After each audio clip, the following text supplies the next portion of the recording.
We are up. We are live. We need to send out the black signal. What's going on, family? What's going on? Told y'all around 7. I didn't say 7 exactly. I said around 7. Rolled up. I said, man, I'm going to lay back down. I got an opportunity. Let me lay back down for a second. I got a lot of work that I got to do today. I got to get very creative and come up with something. And, I can't, so just chilling. But yo, how y'all doing this great day? This is Ujamaa. Man, the week is moving fast, and a lot of us, well, at least in Ohio, we're stuck in the house. Let me send out this black signal. Let me send out the black signal so that the family knows. Those that want to get on the black signal, all you got to do, at least for the Daily Toaster, if you want to be on the Daily Toaster list, the hardcore list, right? You have to type in toaster, text toaster to 77292. Once again, text toaster to 77292, and I will put you on the list. Right now it says we are streaming on 4, at least I am able to get in contact with 4 out of 6 sites.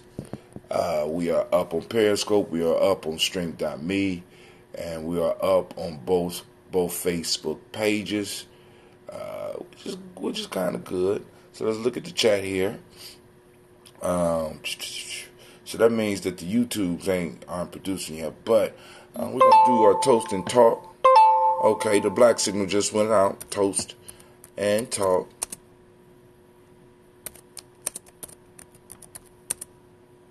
Want to call in 614-556-4535. Boom. Put it out. Well, it said it went to the YouTube channel, but I don't see how it went to the YouTube channel when we're not actually streaming on the YouTube channel yet. Alright. Oh, now we're streaming on the YouTube channel. Alright. We got one person on Ujamaa Journey. Great looking out. Good to see you this morning. So it went out on, but it said I'm only connected to 4 out of 6. I wonder why that is. Let's see. Oh, it's not up on this is cold. Sometimes it's cold start. So I'm not up on the Facebook yet. Alright, so I'm going to take care of that. So let me make sure that I'm not neglecting my family on Facebook. I need to go and pull up my Hootsuite.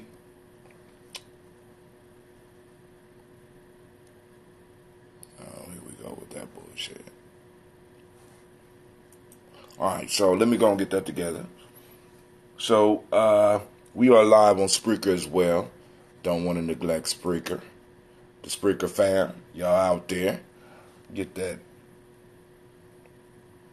anime screen. There y'all go. Y'all get that screen. That's the Phoenix for us, right? Alright, so also, since it's not streaming live on it's streaming live on Facebook, but the chat is not open yet. I'm opening up both Facebooks. Oh, okay, there you go. I'm about to say, I know this is not school. I don't have Facebook blocked.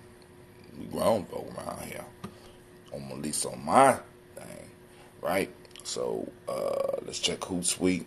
I want to make sure I ain't missing none of y'all texts, so I can respond properly. All right, great Ujamaa to you as well, brother Kwame. See, that's what I'm saying. That's why I came up, so I can make sure I see everything that my people post up. So, yep, Facebook is still down, so I have to go back and I have to check on Facebook between these two. That's crazy. That's literally crazy, right? Because it's like you pay for stuff and you can't. You know, it's like, man, come on, give me a break. Give me a break, right? So hold on. Oh no, this is the one for Ujamaa Journey. I don't want to be on the one for Ujamaa Journey on my page. I want to be on the one for my page. So I need to go here. Give me one more second, family, and we get into the song and move out of here.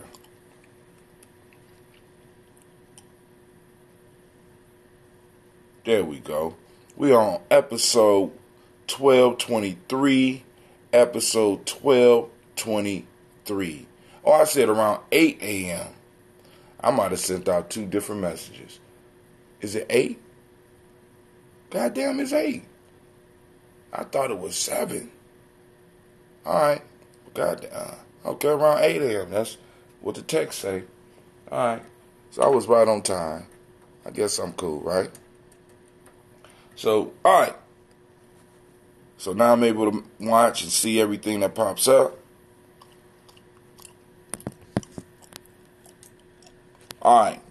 So, family, once again, I want to welcome you to the Congregation of the Mighty, the place where your hustle builds muscle. This is Ujamaa Journey Media.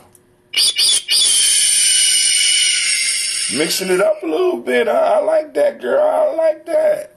Right? This is a Heart of a Simple production. Of course, you know this is the Daily Toast, where we strive to blow up your old paradigm.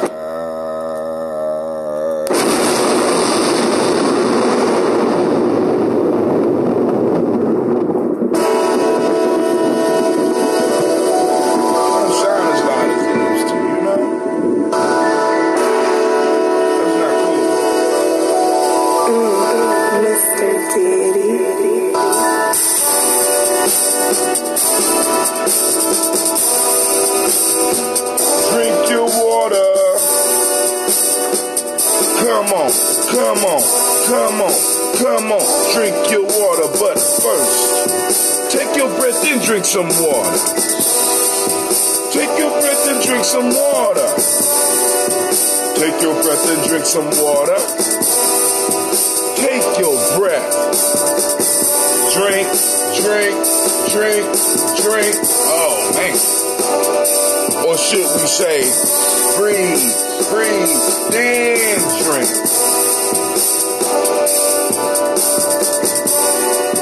Grab your glass for some water. Get your bottle of that water. Twist the cap off that water. Lift and pour your water. Drink.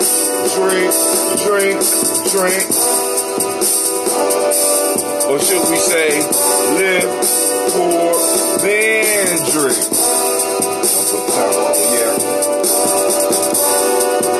Grab your, move your body, drink some water. Stretch. Move your body and drink some water.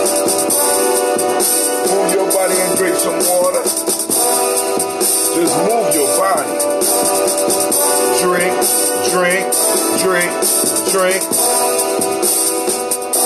Or should we say, move, then drink.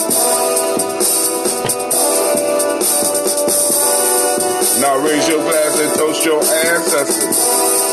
Now raise your glass and toast your ancestors. Now raise your glass and toast your ancestors. Just raise your glass. Drink.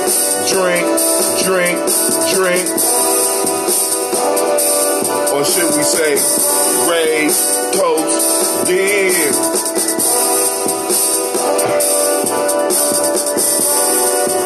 Take your breath. Lift and pour. Move your body. Toast your ancestors. Breathe, lift, move, drink. Breathe, eat.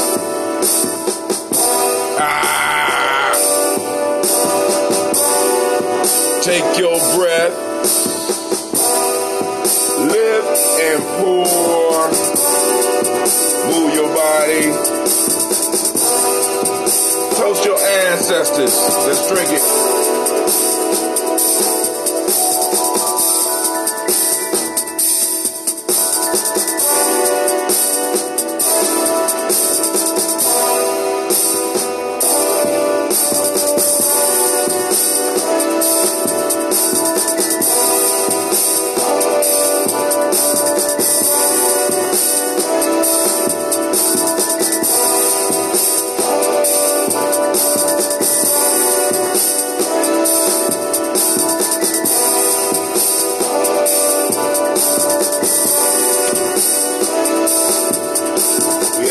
5 seconds.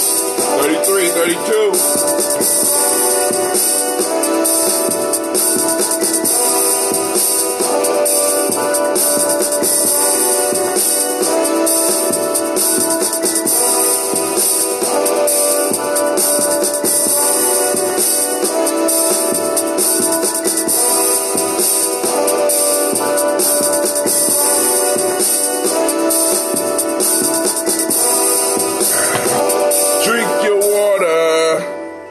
Wow, this is going to be our last 50 ounce for a while. So I went to the store to go buy the 50 ounces. I guess they caught wind that I wanted them. So there wasn't that in the store. I ain't going to take it personal. You know what I'm saying? But I went to the store and all of a sudden they wasn't there. And I can't help but to think. Conspiracy. Then I went to the lasagna and all the veggie lasagna was gone.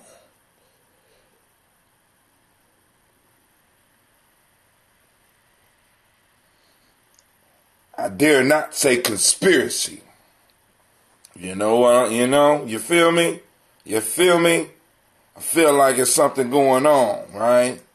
But really, the water aisle was not looking good. And I went to 2 stores. I went to Whole Foods, then I had to go to Kroger's, right? So I had to go to Kroger's to get the old ones that I was getting before, because when I went to Whole Foods, every last one of the waters that I was getting was gone.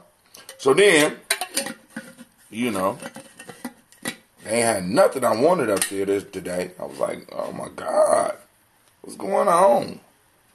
Is there something I'm not aware of? Is something going on that anybody out there know what's going on? Is there something going on that I need to be worried about? Just saying. Is it something that we need to really be worried about? No? Okay, cool. So we just gone and we hit this toast. Once again, I'm letting y'all know that the lines are open. Lines are open. Well, not yet. I'm not going to. Let's do the toast first. Then I give a little bit of time with some music. And then if people want to come on the lines, we can. If not, I understand. Because it is kind of late. You know what I'm saying? Because a lot of people are at work. And, they believed it was too cold for the children again. So, at the crib, I have to get ready for rock and roll call. And so I'll spend some of this day doing that. But we still are able to have our conversation if anybody is free enough to call in and want to have a talk. I already posted the number up on YouTube. Let me post the number up on Spreaker. Call in. Y'all gotta excuse me because Spreaker is a little bit more complicated when I don't have it on the computer. Call in 614. Where the dash at? Where the dash? God damn it, should be a dash on dash 556 dash 4535. Bow. All right. But it is some stuff in the news that I did pick up this morning that I want to kind of talk about here because it's kind of, I don't know if it's good or bad, but who am I? As Nabu said, there's extremely old soul in this girl. But who is Nabu to judge these type of things? You got to be, you got to be a DC fan and know what the fuck I'm talking about on that one. All right. Come on. God. Good grief. All right. So, I'm trying to get the news up. There we go. All right. So, first one. Wow. Oh, now it ain't gonna click. There we go.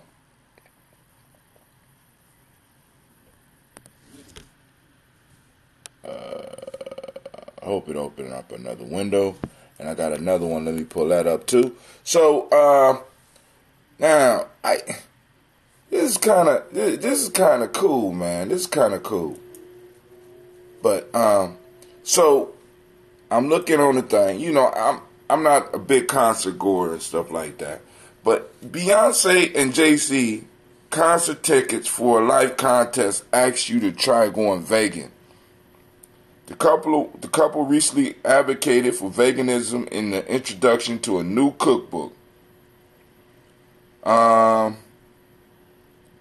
Tonight, Beyonce and Jay-Z announces the Green Print Project, a new contest that allows fans a chance to win a lifetime of Bey and Jay concert tickets if they commit to a vegan diet plan. Find Beyonce's Instagram post detailing the sweepstakes below. I'm not all that into that like that, but just for those, if there is anybody here on the journey that is Jay-Z and Beyonce crazy, you know what I'm saying? That sounds like a good deal, you know. I know by next week, motherfuckers gonna be like, eat all the meat you can, because if Jay-Z and Beyonce is talking about being a vegan, it has to be a trick. So start eating up all the meat that you can. I'm not gonna do that. That ain't my style. I'm gonna leave that for those people out there like that, right? But for those that like it, that article was on a site called Pitchfork. How appropriate. Pitchfork. The name of it was Pitchfork. All right, let's see if I got any more, because I want to make sure I'm staying up on my comments.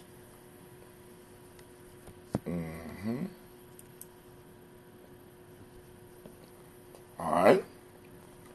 None there. All right. Let me go back over to... All right. So... now, I'm not connected on none. What's going on here? Let me reset it. This is going to blank it out for a little while, family. So, that's just how it goes. Alright, so, first, giving honor to the creator by whatever name you choose to call the creator. We lift up our glass and we say, Ashe.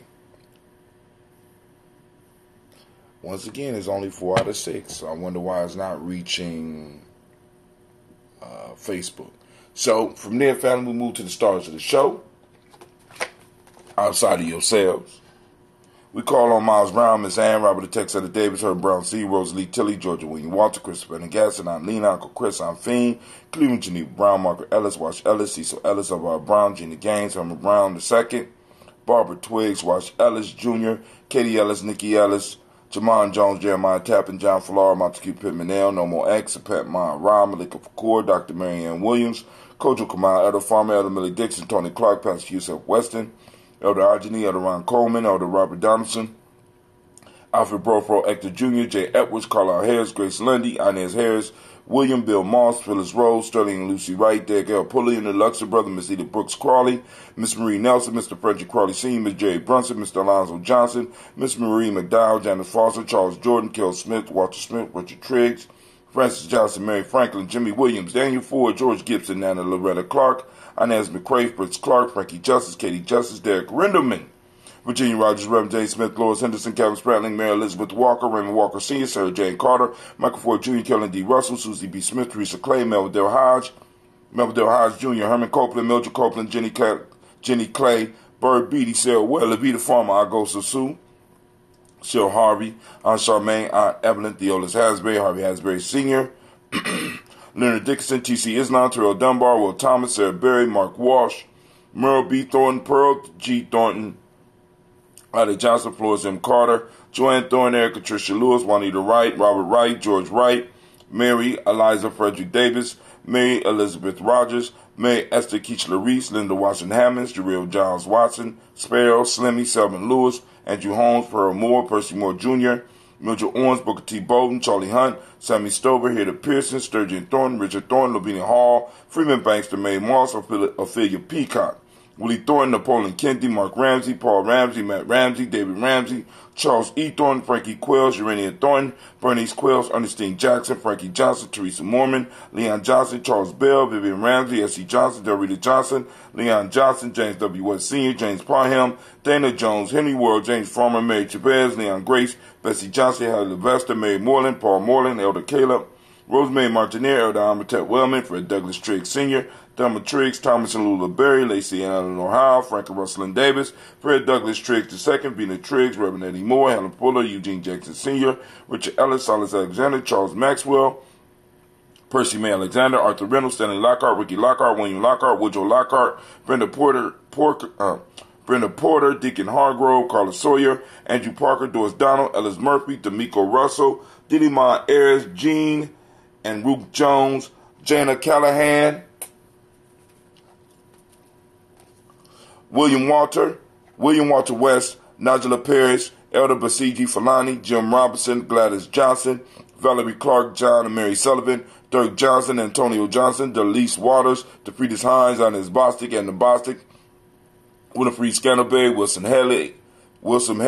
Headley, Elma Hines, Phyllis Lee, Eugene Spratling, Calvin Spratling, Charles Wooding, Penny Brown, Roy Lee Printup Jr., Miriam Johnson, Wilbur Longmire, Eda Catney, Dennis Carter, Michael Carter, Leon Peanut Carter, Margaret Carter, William Carter, Lisa Jordan, Charles Lee Mosley, Dorothy R. Blair, Ransom Evans Sr., Sam Evans Sr., Nalon Blair Sr., Edward Stevens, Sue Ann Stevens, Joe Davis, Timothy Butler, Gene Holmes, Dana Jones, Peter Charles, Christy Nichols, Cardinal Robinson, Rosemary Charles, Ada Pearl, Bob Ingalls, Jack Wallace, Warren M. Finch, Warren P. Finch, Tim Ingalls, Audrey Finch, William Billingsley Jr., Jennifer Sensenbaugh, Hazel Gasson, Jerry Brantley, Brian Watson Jr., Kaniko Parsons, Jason Cathy Bradford, Thomas Bradley, also known as Uncle Buki, also known as Gypsy, Reverend Roosevelt Word I, Stacey Trice, Frank Smith, Mother Bertha, Michael Leonard, David Brown, Ruth Carter, June Cox, Ruth Cox, Paula Cox, Ronald Irvin, Judy Hubbard, Irene Johnson, Francis Booth Jefferson, Dan Wilkinson Sr., Emma McClendon, Jerry Doyle, Amina Robinson, Mary Nichols, Patricia Williams, Shabaka Teray, Greg G2 Gibson, Donna Hill, Richard Gleavis, Lee Irby, Tommy Irby, Boy Irby, Jim Gaucher, George and Hallie Johnson, Archie Margaret Armstead, Diane Scott, Erica Armstrong, Claire Fox, Gene Evans, Archie Beck, Anna McGill, Charles McDaniel, Christine Cottrell, Aunt Becca, Alice Arnold, Arthur Arnold, Hattie Reed, Charles Reed, Eula and Andrew Baker, Patricia and Edwin Brooks, Gwendolyn and Bob Hatch, Kimball Vernon, Bradley Kim, Janie Hare, Tubby Kate, Spencer Sturgis, Sally Mae Baker, Ethel Baker, Creola Baker, Geneva Baker, and Eno Baby Hatch, Hatch Sr., Mally Miller, Housie Hatch, Dad Cleveland, Mother Gibson, Alex Nixon, John Bowie, Lester and Rachel Saunders, Dorita Ross, Riola Ross, Robert Nelson, Professor Stevenson, Leroy Stokes, Neely Johnson, Fletcher Swan, Maddie and Charlie Scott, Ida Casey, Thomas Coper, Vivian Stevenson, Mona Ann Lewis, Cornetta Lyman Lewis, John Jackson, William Dallas Lewis, Mary Francis, Chappelle Jackson, Michael Slade, Joanne Perkins, Richard Jackson, Martha Ford, Dawson, Big Mama, Nanny Harris, Eva Ford, James Harrison, Margaret Towns, Mary Williams, Leroy Q Heap Sr., Albert Moore, Miss Manella, Alvis Motley, Geraldine Elizabeth, Douglas Thompson, Erlington Houston, Lud Alls, Elijah Alls, Jerome Alls, Henry West Staten, Joe Jamel Alls, Ann Pierce, Donald Carter, Lily Green, Nathan Green, Beth Bond, John Dewey, Ruth Beard, Tim Butler, Ramey, Laura Newton, J.B. Foggy, Thomas Newton Sr., Baba Naeem, Jeanette Sanders, Jerry C. Sanders, Roy Pruitt, H.J. Brantley Sr., Henry Wilson, Rufus Jenkins, Minnie Wilson, Catherine Sanders, Muriel Ellis, Elizabeth Sanders, Henrietta Irby, Mildred Armstead, Margaret Armstead, Catherine Anthony, Ruby Brown, Charles Walker, Charles Walker Sr., Charlie Walker, Cecil Russell, Diana Urban, Haroon Phillips, William Ford, Margaret Logan, Phyllis Barnett, Lee Urban Sr., Michael Urban, Ozella Watson, Hugo Watson, John Caldwell Sr., Robbie Lee Caldwell, Nevaeh Mitchell, Ron McCormick Sr., Sabrina Easley, Rayshawn Easley, Jabez McCormick, Barbara Ann Reed, Dorothy Ann Reed, John Reed, Shekam Aha Reed Jr., John Reed Jr., Patricia Reed, Edward R. Benson Sr., Ethel H. McNair, Louis Fernandez, Jacqueline Broaders, Reginald Oliver, Mazarine Kofer, George Swan, Edmonia Grayson, Charles Scott, Charles H. Scott, Michael Morgan, Charlene Morgan, Sybil Edwards McNabb, Annie Ferguson, William Ferguson, Shelby McClendon. Going to our book, Joella Giles, James Carswell, Liberta Adams, also known as Aunt Sis, and Elder Shaka McNair, and Anthony Brown. Just checking to make sure there's no new ancestors on the list, because you do have the ability to add. Let's see. No. Can you see Facebook? Yeah, I can see it right now. Used to like Jay in the 90s. Folks panicking because of the weather. Yep. Oh, you talking about as far as the water. Yeah. Only my water was gone. That's why I'm saying conspiracy. None dare call it conspiracy. Right? Only my water was gone. Not everybody else's. All the other water was there. But my water was gone. Just messing with you. All right. But so it's a pleasure to read out the ancestors' names once again. My fault. Where we at? Shouts out to Sister Cynthia. Thank you for joining us. Of course, shouts out to Brother Kwame. Let's see, who else? Anybody else? Nope. All right. According to Restream, even though the chat is not active, I don't understand that shit, right? They tell me, how many viewers you got and all that. So we lift up our glass to our ancestors. We say Ashe. From there, where do we go? Family, we go to the present moment. In the moment is our power. In the moment is where we make our pledge, where we make our pact with our ancestors, as well as our future generation, because we got to handle business in the now. This was crazy, right? The way things are going now, if we don't handle our business in the now, they will erase our ancestors. I mean, we really need to think about this. This is what revisionist history is about. You know what I'm saying? They go in and they'll change it. Like, I'm understanding in certain southern states, right? They don't say slavery no more. They call them immigrants. Workers. They're erasing us out of history, family. You know what I'm saying? They cleaning it up, right? So that, what you niggas complaining about? We all immigrants. Family. I'm trying to get Giammi ready so that when we run into people like that, you know what I'm saying? You give them a verbal ass whooping. Dog. Hold on. Back it up. We ain't come. Because y'all didn't, if you did know, y'all didn't come through New York. You know what I'm saying? Y'all didn't sail past the Statue of Liberty and shit. When you was selling in here, Statue of Liberty was not there. You know what I'm saying? It was, they couldn't afford to put it there. You know what I'm saying? Till you came, right? The capital, right? The money maker. You know what I'm saying? We got to be clear about this shit, right? Because they will write us out of history. Like I said, do not allow people to take our people and be like, y'all was immigrants. Shit. All right, there's a couple of qualifications that come with the immigrant thing. Like, first off, wanting to come, right? First thing, right? Wanting to come. Choosing to come. Right? Come on now. Right? So then, like, there's an article that I saw also this morning that hit on this piece, because a lot of times they like with Sally Hemings, they say that Sally Hemings was Jefferson's mistress. I want that to soak in. Can anybody tell me what's wrong with that? Sally Hemings was Jefferson's mistress. Come on now, somebody. Because, you know, I run with an intelligent bunch. Somebody point out, please, tell me what's wrong with that. What's wrong with that? What's wrong with that statement?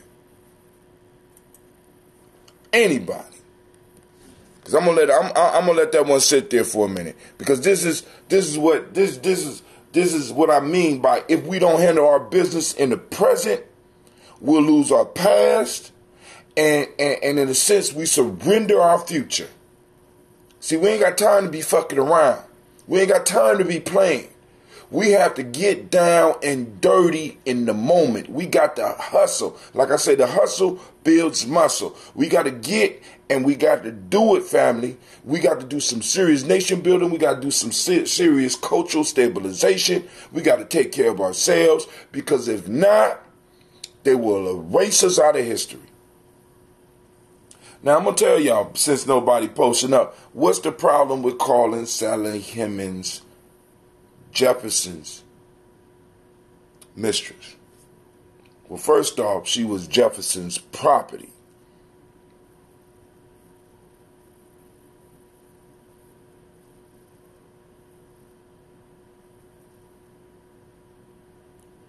Mistresses are owned. So he could have did anything with her. He could have had sex with her and put her in the field the next day. Put her in front of a plow if he wanted to. That might have turned them on. I don't know. I wasn't there. You know what I'm saying? But the fact is, we got to be careful if we don't handle our business right now, they will erase our entire past. This is one of the reasons, like I said, I wanted to start saluting our personal ancestors, because I started understanding that a lot of us start jumping right past our personal ancestors and moving to the big names. And I'm like, nah, dog, we need to look at Big Mama. You know what I'm saying? We need to really start reconnecting back to who we are and connecting back to our, because it's like we're starting to forget. And as time moves on, the more we forget, the less we have to give to our children. So I want my children to be able to go back 6 generations. And I want them to understand why we are in the position we are in and what they need to do in the present moment. Because it don't seem quite right, Pops.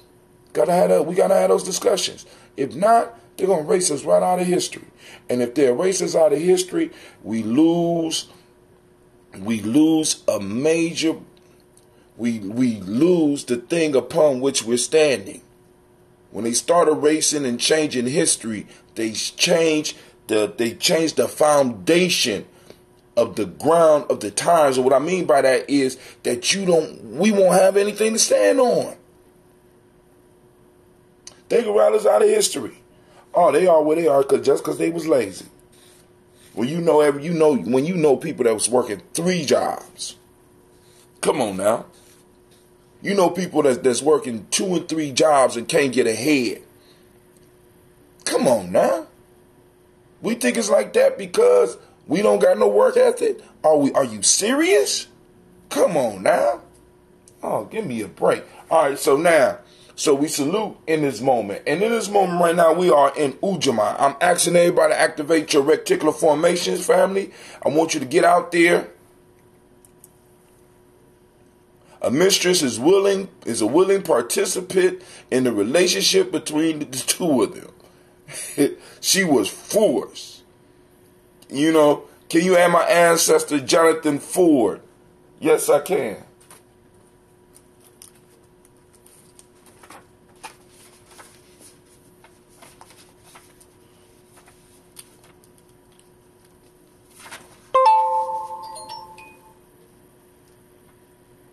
Uh-oh, somebody waiting in Uber conference. It's popping up. All right, give me a second.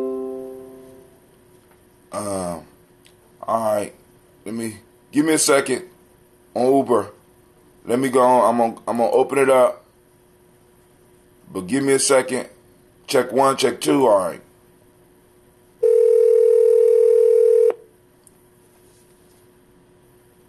This call is being recorded. Great day, somebody on the line. Good morning, it's Cynthia. I didn't know if you could hear or see my comments on Facebook. Yeah, because I gotta go back and forth. So I just went back. I'm writing down your ancestor right now. Oh, okay. Okay. So, somebody else is on the line. Who else on the line? Quasi Low. What's up, man? What's happening? Yeah. I'm almost finished with this toast, and we get into the conversation. And like I said, we take it in the direction y'all want to go. You know. So we are in Ujamaa. I'm asking everybody to activate your reticular formation and look for Ujamaa in the community. We hunting Ujamaa today. Cooperative economics, for those that don't speak the language. The modern principle of reciprocity. The M7 that we teach is gratitude. The color is green. I don't have my green cert right now, but I do have it available. We have polarity as the Hermetic law today. Male name for the day is Yah. Female is Yah. All right? So we lift up our glass to salute this moment, and we say Ashe. From there we move into our children, our children's children, on to infinity. Because if we don't handle our business, they won't have nothing to stand on. We are the fertilization. We are the fertilizer for our future generations. We are the dust that make the bricks upon which they stand. You know what I'm saying? So, family, we got to handle our business. We lift up our glass. We say Ashe. From there, family, we move to all of our relations. We say Ashe. From there, we move to this is your moment. This is your selfish toast. I raise my glass to you once again. What is it that you need in this moment? We say Ashe. Last but not least, I salute the most magnificent, powerful, beautiful, inspiring individual in the room, and it just happens to be you. Stop looking around. I'm talking to you. Accept it, love it, embrace it, and we say Ashe, Ashe, Ashe. All right, family, we can get this conversation popping. Y'all see how I got through it. Once the family called in, I had to rush through it. They done knocked me. My computer done knocked me off again. I'm back up. I'm sorry. Can you hear me? This conference is being recorded by the organizer. Hello? Can you hear me now? Welcome back. Yeah, man. Y'all better stop. Somebody kicking me off. I don't like it. It's that good juju. Man, y'all need to... Oh, before we go any further, tonight we have a show. And this one is Tribal Quotes. The quotes for this week are from day 58. And here we go. They who await no gift from chance have conquered fate. That's Matthew Arnold. Nobody can hurt me without my permission. Mohandas Gandhi. We're going to talk about that one. Shit. That which did not... Huh? You giving options? Oh, no. This is for tonight. That's all one? Huh? No, that was no. So the first one is, they who await no gifts from chance have conquered fate. That's number one. Matthew Arnold. The second one is, nobody can hurt me without my permission. That's from Mohandas Gandhi. The third one is, that which did not shout for help but waited patiently died in the trap. God damn. That's from Kenya. Those who did, say that last one again. That which did not shout for help but waited patiently died in the trap. Ooh, okay. Ooh. It's going down tonight. Look, all three of those are good, but that last one,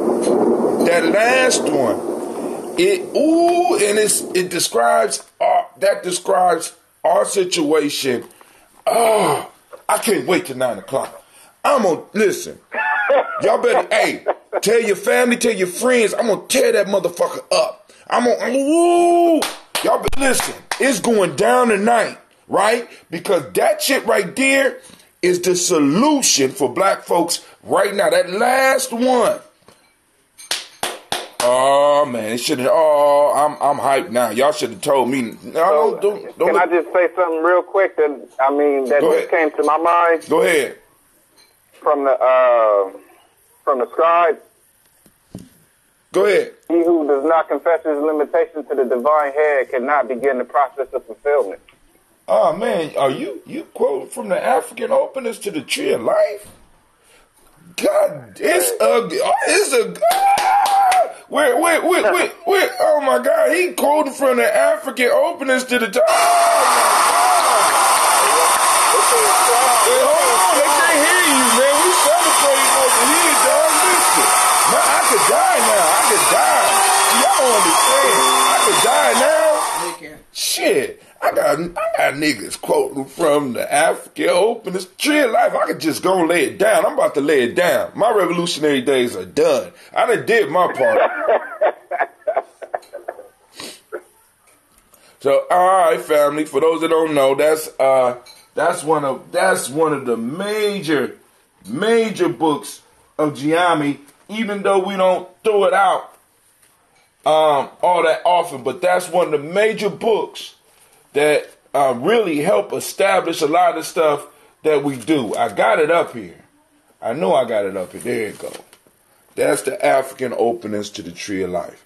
If you're interested to get a copy, if you go to JujameeJourney.com on your computer, if you go on your computer and you look on the right-hand side, we have a book list on the side. This is the first book to get.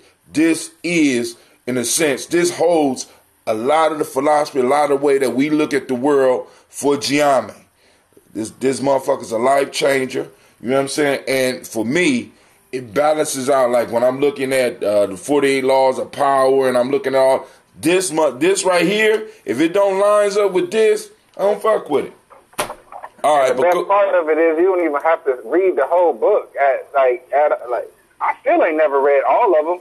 You can just pick it up and read one and marinate on it for a day, for a week. For a week. Shit, I've been marinating on some of those for years. You know what I'm saying? It's like, oh. Like you said, just open it up at random. Boom, boom, boom. But what's even colder about it is that it's actually 2 books in one. Right. And it take you looking at it about 3 times to really understand what I mean. It's 2 books in one. Oh my God. And then the bibliography is just, look how big this book is. 2 books in one with a dope ass bibliography if you ever really want to do some research on African philosophy. Give me a fucking. I'm about to walk into the crib. I'm about to walk into my room. I wish I had cameras so you could see.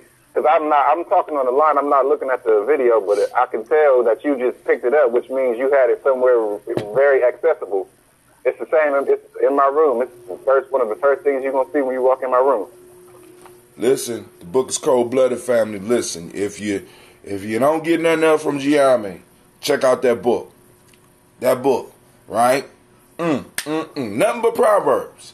No strategy. Well, yeah, it does have strategy. You just got nothing but proverbs. Nothing but proverbs. Just real quick, like, for example, I open up, like he just said one right now. I'm going to open up one, and I say, okay.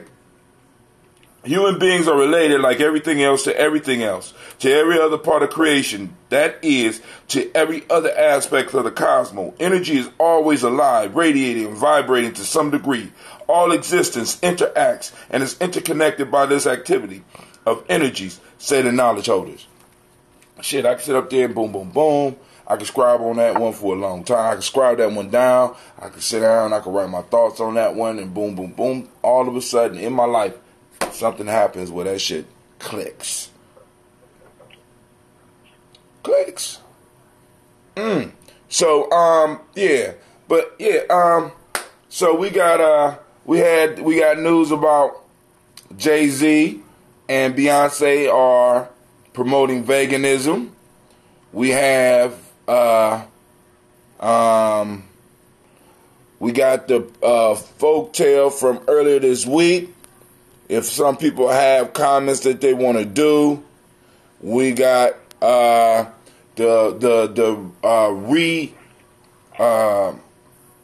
revisions in history that are popping up all around us, and if anybody, you know what I'm saying, that we have to really pay attention to. You know what I'm saying? Because I know a lot of people just letting this shit slide right by them.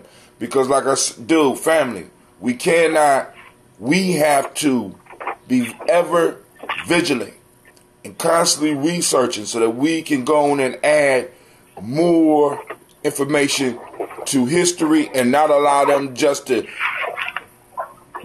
put one thing in and take another thing out. Because it don't benefit us. It don't benefit us at all. Somebody else joined us on the line. What's up? Yeah, Kwame. What's up, Kwame? What's going on? You know, you ain't read my posts and stuff, so I guess I just got to come on and say what I need to say. So I told you I can't see the damn post. Hold on. Let me see. Yeah, man. None dare call it conspiracy, right? None dare call it conspiracy. You right. Bet not. All right.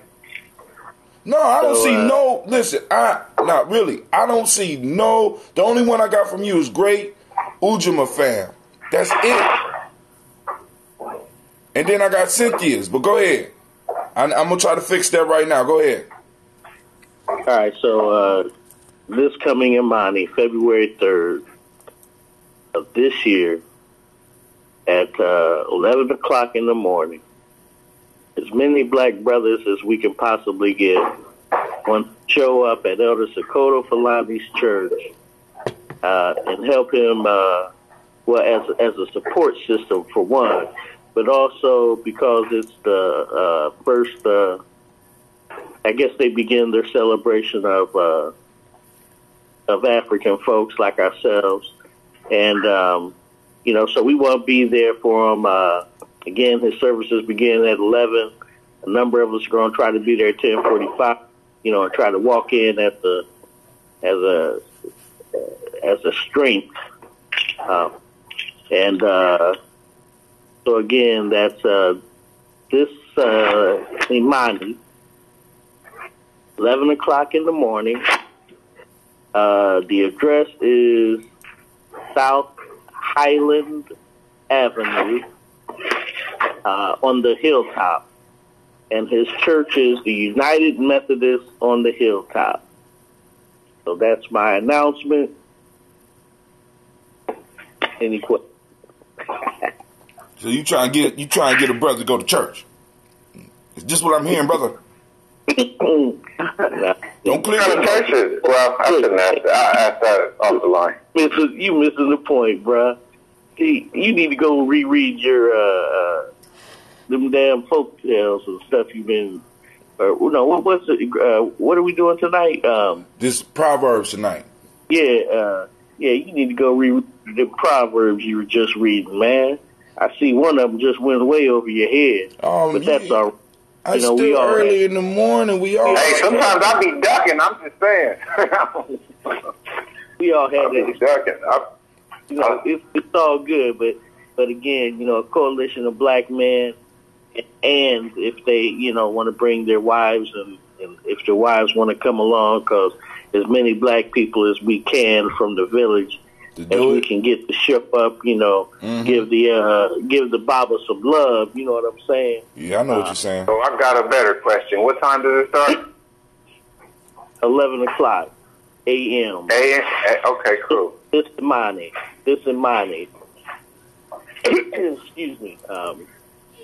So that's what we're trying to pull together. So and mainly I want some black men. You want black men? Y'all hear that? Black men calling black men. We call black men. If your wives come, all the better. But we want black men to show up in numbers.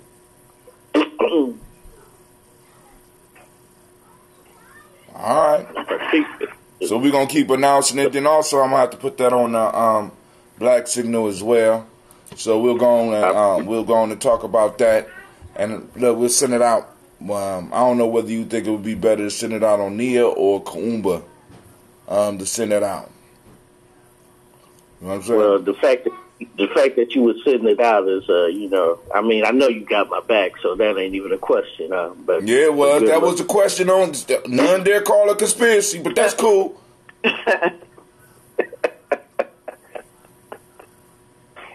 I'm trying to clean that shit up. You try to clean it up. Yes, I'm over here giggling to myself out loud. I hear y'all. You hear this? You hear this, Negro? I hear this. Yes, I do. I hear them. Y'all killing me, man. All types of tricks to get me up in the house of the Lord. I don't know what's going on, but hey. Can I speak frankly as to why I asked that question? What question you asked? Speak quick, look. Don't speak crazy. Something I have learned about myself is that church, I grew up, I was raised in the church, and then, when I hit an age where I decided that I wasn't going anymore, then I stopped going, and nobody could make me go anymore, that was it. So recently I had a reason to kind of want to go back and revisit and just kind of get a feel and just, exploring my past through different means. So what I discovered was one of the things that I don't like about church is praise and worship. One of the things I do like is the sermon or the message. I don't like praise and worship because they be doing too much. It's too emotional, and I don't like I don't necessarily like emotional environments like that. Because I get emotional, but the way my emotion is expressed is through you don't like the exploitation of emotion is right. Yeah. I feel volatile, and I don't like to feel like that, and then feel like I got to contain it. We going to a Methodist church, so you ain't got to worry about that. Oh, okay. Cool. Well, that's not necessarily true, but what's up, man? So y'all was more so asking for when will be the best time for me to show up. If they got the praise and worship, hooping and hollering session, then I'm gonna skip that part. They don't do a lot of hooping and hollering in Methodist churches. I'm just saying. That's not necessarily true, but what I will say is that when the last time you been to a Methodist church? When the last time you been to a Methodist service? Brother, are you Methodist? Know that I belong to the AME Zion Methodist Church. I didn't say AME. African Methodist is different than Methodist. You know this. You said Methodist.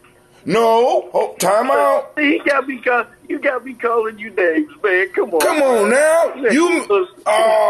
Kwame, please tell me you do know there's a difference between Methodist, whether it's black or white, and African Methodist. You do know there's a difference. Of course I know there's a difference, but I stick to my line. Go ahead. Did you not say Methodist? Okay, can someone please tell me what the difference is between the two? Because I was raised in a Baptist church, and they used to hoop and holler, Baptist is, oh my God. But can somebody please explain what's the difference between the two types of Methodist church? One is black and hoop and holler, and the other is not black and don't hoop and holler. It's a method to the man. Even in the African method, there's a method, but there isn't a place of expression in there that is very us. In the Methodist church, it's called Methodist because they got a method for how things flow. Now they're gonna have the choir piece, and Kwame is right. They could get a little black up in there in the choir piece, but I'm willing to put $20 on the table right now that it ain't gonna be nothing like African Methodist or even because I grew up in the Baptist and shit. You had to be ready for that shit. Had you ever attended Elder Sokoto's church when they were on Newton? Yeah. Now see, I've never attended this church at all. This was my first time ever. Now, I mean, again, his church isn't on Newton anymore, but nonetheless, how were they when he was on Newton? Very method driven. It's just white Methodists or black Methodists? Listen, very, very white method driven. He always gave a good message, right? But it's like, yo, it wasn't there, man. I'm just you know what I'm saying? Look, I can't say I'm surprised. Look, because if I remember correctly, he had some white folks on his on the board, and if I'm not mistaken, he may have even had a couple white Jews on the board when they were over there at Newton. Now, remember, well, you may not remember, but Ann and me, we ran our shule out of his basement in that church on Newton. Remember we had set up the underground in the little refectory over there. I mean, yeah, I remember that because y'all had to move because APDS moved into the basement, right? Or was that before that? I don't know why we had to move, but what I do know is what I do know is that it came to the to those of us who were running Shule. We had a meeting, and the question was asked, would you mind being televised? I said, hell yeah, I mind being televised. I don't want no parts of it. And the other said, well, the church, wants to show that it's, doing good in the hood kind of thing. And I guess Channel 4 or I guess it was Channel 4, I think. Channel 4 or 6. Channel 4 or 6 was going to come through and, televise us doing what we do with our kids. Now, again, I said no, but I was outvoted, so we went through with it. Now, in addition to all that going on, at this point in my life, I was going blind. Mm-hmm. I probably had but a little hole, if you will. Imagine not being able to see through anything but maybe almost like a pinprick. Wow. And you couldn't have told me I was blind at that point, but nonetheless, that's what I was operating off of. At that point in my life, I had written a program for the children because I didn't want to, quote unquote, stress them in a testing, under testing condition. So I would put them on the computer and let them play how many questions can I answer correctly. Mm-hmm. So I wrote out the program, right, that would, quote unquote, test them. And I'll be damned if that's not what those news people focused in on. So I'm with them kids, working with them on that computer. Next week I heard we had to get out of there. I'm just gonna say the reason it depending on the lineup, because once you started going through that, because we set up in the upstairs piece, there was a refectory, and then we had underground upstairs. We had the house right down the street on Mulberry, right? Mm-hmm. On Mulberry we had the house. And we was working with the young people in the community, and APDS started moving up in there. And when APDS went in there, they put all their offices in the basement. This is before they got the building over there on Livingston right now. They was just coming up out of the original building where on Broad Street. And they was moving in over there. So that might have been part of the reason why y'all had to move it. Now, you know what I'm saying? Because it's like,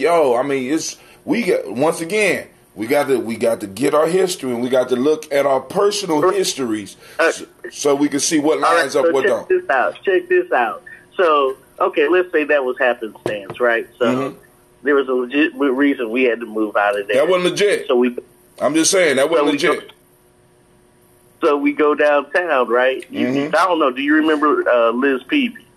I remember the name. Now, Liz Peavy, we knew her from Oberlin. And then she was working here at Columbus State. And we had made contact with her, and she heard of what our problems were. And she said, well, let me speak with the owner of this building downtown where I have my offices. And he may, allow you to, work out of there. So I forget what the brother's name was, but he had this nice open space where we could, run our shoelay out of. And we got down there, man, and ran shoelay for about a month. And then next thing we hear that brother was getting audited. And we had to leave. So y'all was doing good work. Unfortunately, good work means you're going to have the feds on you. They're coming for you. They're coming. You know what I'm saying? Y'all doing good work. And we got to be clear about that. Good work means getting audited. Good work means, you know what I'm saying? But now, and then also, because part of the issue, and it's like, y'all had to move, and a lot of those reasons were legit. Wasn't legit at all. You know what I'm saying? And it's it's cool, man. It's like, but it's water under the bridge, but it's a lesson. Lessons learned. Right. You know what I'm saying? Lessons learned, So it's like, oh, man, because why did y'all originally have to move out there? Didn't y'all start at the African Center? Absolutely. And why y'all had to move up out of there? Monies were being called due. Now, the history is that, it's a... Hold on. Let me say, hold on. For those that don't know, a shule was like a school that was done on Kumbas. It was a school that they had set up for the community that could have grew and expanded into something. Now, this was before the days of charter schools. And the focus was math and science. Right.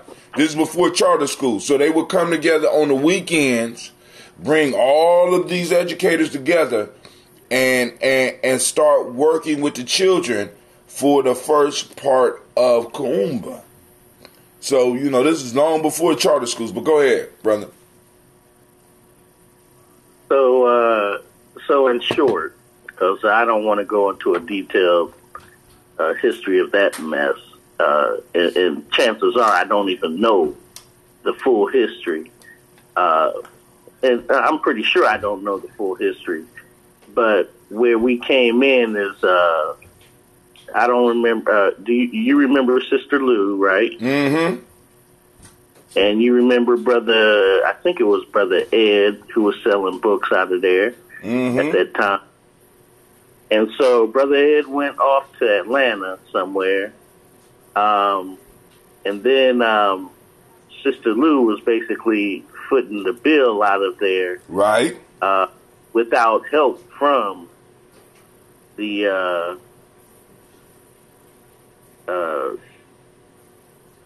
let's say the African Center for Study and Worship. Right. And so it got to a point where Sister Lou was talking about going down south. And I don't remember the order of things at that point because, again, we're trying to make our Saturday school work and everything, and and it was working really well. And then we have a meeting with some of the folks of some of the older folks, Baba Kelsey. I don't know if Baba West was involved in that or not, but in any event, the question was coming up on how would we negotiate the monetary situation in order for us to stay there. And let's just say no agreements were made, and so we had to get up out of there. Well, really quick, if I can chime in, what I hear in this conversation is you saying that we had to leave these different places that we were doing the shoelet. So is it that you wanted to stay there and continue, probably, obviously, but is it a thing where someone or some entity made it to where you couldn't stay? None dare forcing you out. None dare call it conspiracy. None dare call it conspiracy. Look, I don't know what it was. Listen, but every place they went, I'm just curious. Every place they went, something would happen where they had to move. Now we got to remember, they're being approached and talked to about being able to pay for the space when they are not charging for the service. It's a community service. So they start off at the African Center. You know what I'm saying? Well, actually, this is something that they brought up from Oberlin, possibly. But they start out the African Center. African Center get into a financial strait. From there, they moved to, was it the church? Yep. From the African Center, they moved to the church, and all of a sudden, they had to move up out the church. And part of that, I'm quite sure part of that had to do with APDS moving their offices down in the basement of the church. You know what I'm saying? But I still don't understand why they couldn't move y'all up into that refectory, because it would have brought more attention to the church. I don't understand. Right? And then you move downtown, and eventually, you know what I'm saying, with all this moving and stuff, you start losing, because with every move you lose people and you lose momentum. So by that time, you know what I'm saying? So we don't know whether it was an entity, possibly. Nobody dare calls it conspiracy. I won't say it's a conspiracy, but we do know that they was doing good work, and we're able to show the growth that they was having with these children. They were using a cutting edge idea, and that cutting edge idea, as far as the shoelace, was eventually morphed into what we call the charter schools today, because they weren't the only ones doing shoelace. We got to understand that and what's crazy is that, and this is where revisionist history. This is where we got to be real careful. Because the original idea behind charter schools was to service the communities out of which they came and give the flavor of education that community needed. Now, you go to a charter school and I was talking to a parent the other day. They was talking about, well, what's your specialty of your charter school? I said, I could tell you what the specialty is, but I'll be lying to you. And any school that tell you that they specialize in these things, more than likely is lying to you. So what you mean? Because we all got to teach towards the same test. So how can I specialize in something if I got to pass the same test that the regular schools got to pass? We're a regular school, because this test that everybody demands that we have, or everybody not unknowingly demands that we have, no child left behind and shit like this. And I know some people gonna get mad about that, but you really cannot explore the learning habits of different individuals if everybody got to take the same goddamn test. There's no way that I can say we are majoring in this, but yet we are able. You can't major in something if you got to pass the standard test. That's the reason. That's why you finish all your shit first, then you move for your master's degree. Once you get all of your basic shit passed, then you can focus on one subject in a master's degree. Right? That's how you become a master. You don't become a master by studying multiple things. That's some bullshit. And you don't become a master in 2 weeks. So I have to be, I gotta kind of argue with people about that when they talk about, well, we're pushing the children towards mastery. What, we got a 10-year process? Then there's no mastery. There's proficiency, motherfucker. There's a difference. I'm sorry. But Quasi done fell off. Quasi, what's going on, man? We talk about church, and you done fell off. I'm going to try to be there. I ain't making it, you know. Nah, man, I listen, bro. You know what I do, man? That's my thing. That's my skill. I'm an observer. Y'all talking about stuff that I don't have nothing but listening to do. You know where y'all went with the conversation. Y'all talking about history. I don't know any of that history, so I was just listening. You might have been one of those kids going to that shoelay, homie. Really? And might not even remember. Nah. Yo, you wasn't doing no shoelays? I didn't have those I wasn't exposed to those type of opportunities as a kid. See, now, what's crazy? Sunday school was my extracurricular. Ooh. Mine too. Now, check this out, man. Okay, wait a minute. Go ahead. What was your, what did he say? Sunday school. Oh, Sunday school. Okay. So, all right, I'm going to give y'all a little bit more history. Check this out. Y'all know the poem, Niggas Are Scared of Revolution? No. What? By you? No, Last Poets. Oh, right. Okay, yeah. Oh, yeah. Niggas are scared of revolution. Do you know what was the motivating factor on that one? What he was writing about?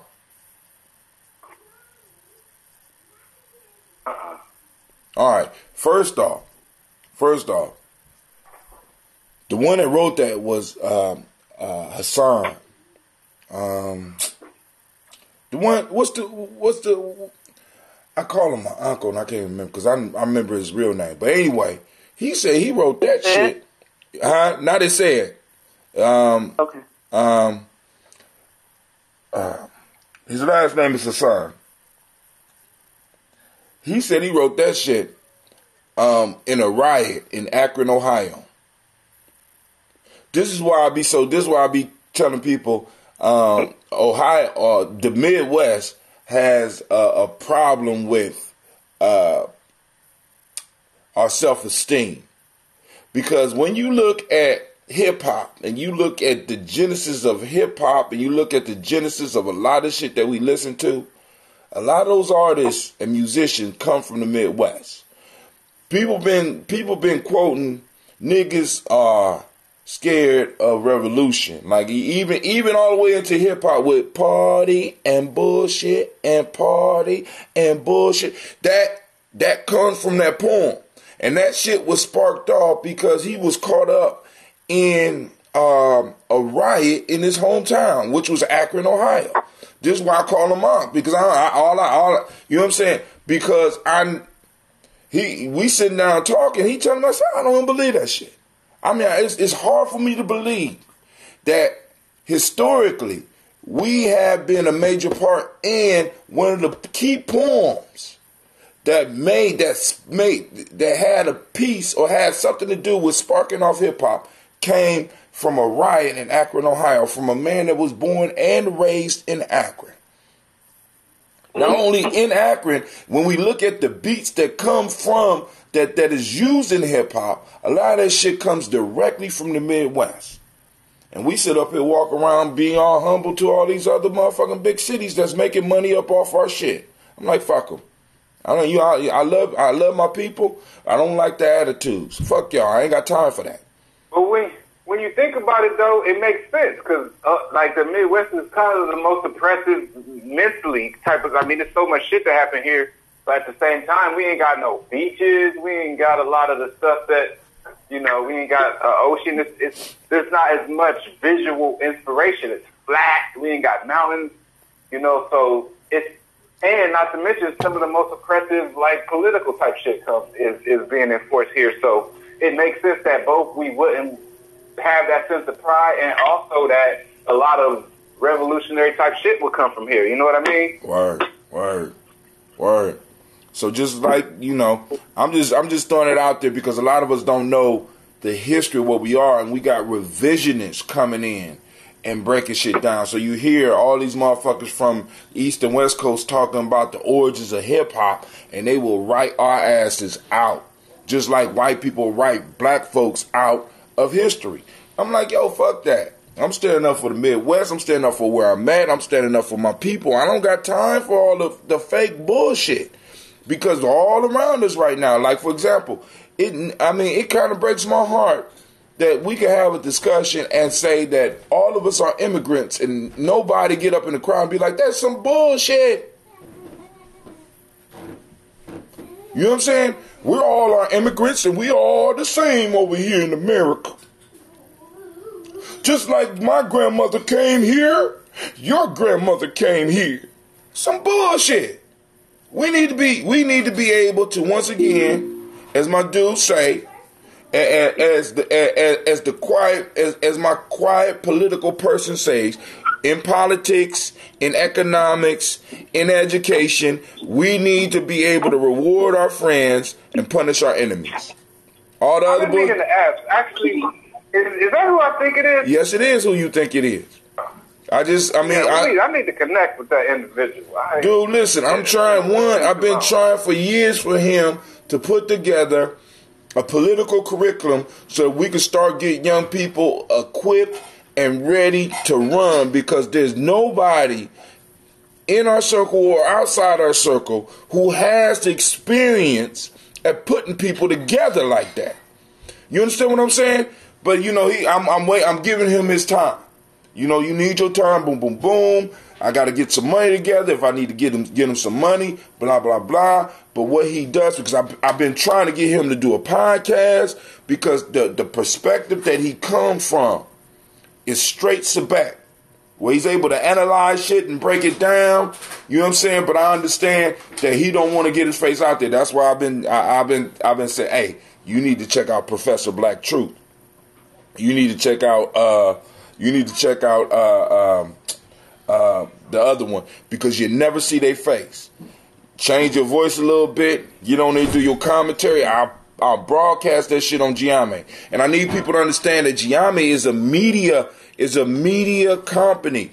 I'm not, we have one show because we got one person doing a goddamn show. I'm trying to get multiple shows on the platform. And I will stream every last one of them on all five or everything we got at the same time. I don't care. But we got Lady J that joined us. I know she about to start some shit. Good morning, Lady J. And why you ain't at work? Same reason why you ain't at work, old man. Oh. That's cool. Go ahead. I know you got some. Go ahead, start some shit. We ready. I'm just joking, baby. If you ain't ready, you just say you just called in and listen in for now. You just want to join the conversation. I understand. No, I do have one thing. When you start hesitating, I get scared. Let me go pee first. Go. You gonna say it? I'm gonna go. Oh. I'm old. I gotta use the bathroom. I'm old because I know she about the heat. Y'all don't understand. This woman gets me all hot and I be sweating and shit. I be like, somebody better say something quick. Somebody say something. I'm about to use the bathroom. Go ahead. Go on, shit. Two things happened over the last 2 days that kind of like just I feel like needs to be addressed. One thing is some people are upset that it seems like when African American black folks, when they come to the forefront with information where they are victimized, that we again victimize them all on social media. And so one of the examples is this Empire star that was allegedly attacked. Anyone know anything about that? You talking about where the gay guy was jumped in New York, or you talking about Terry Crews? It was in Chicago, and a lot of people was calling bullshit. Is that what you're talking about? Yeah. Is he really gay in real life, or is it just on the show? He is. I think he's really gay. Oh, okay. So I've seen some commentary on the fact that, especially the LGBTQBW community, that is a lot of goddamn letters. I know. They keep adding letters, so I can't keep up with it. But they're upset. I've seen a lot of commentary from gay black gay America, and they're upset, and they feel like we do not support them. Who? I just told you. No, I'm just saying. Listen, that's my facetious. They say that they are constantly victimized, constantly harassed, constantly. Lady J, now let me ask this. And the thing that we need I just want to ask, and I want this from your perspective. Are they being persecuted because they're gay, or are they being persecuted because they're black? See, because I think a lot of times part of the issue is that they be so confused about why they're being victimized that it's kind of hard for us to rock with that shit. You understand? I already know where I stand on the conversation, but I want to know: do you think that we stand behind them? You say should I'm talking about the conscious community. Without a lack of better words, where do you think we stand in regard to black gay America? The same I think place. dude made his stance clear. He to me it seemed like he's gay first, and then he's black also. So now when the hell? when how you gonna be gay first? No, that's hey, it ain't my way. That's and I could be wrong. That's just what I took away from his whole. What's the first thing you see though? You see black, but the point that I'm saying is that when you dealing with a population that like I keep on telling people are circling wagons, and they want us to be in a sense the wild card because we try to fit into everybody's shit. You everything first before you black, right? All of a sudden. Can I ask you to actually give me some clarification, Hatem? I think I kind of understand what you mean, but because it sounds like a metaphor. What is it exactly? What idea are you getting at when you say circle the wagons? Circle the wagons means when we started talking about tribe buildings years ago, where we bring in like-minded people and be able to identify ourselves as a group.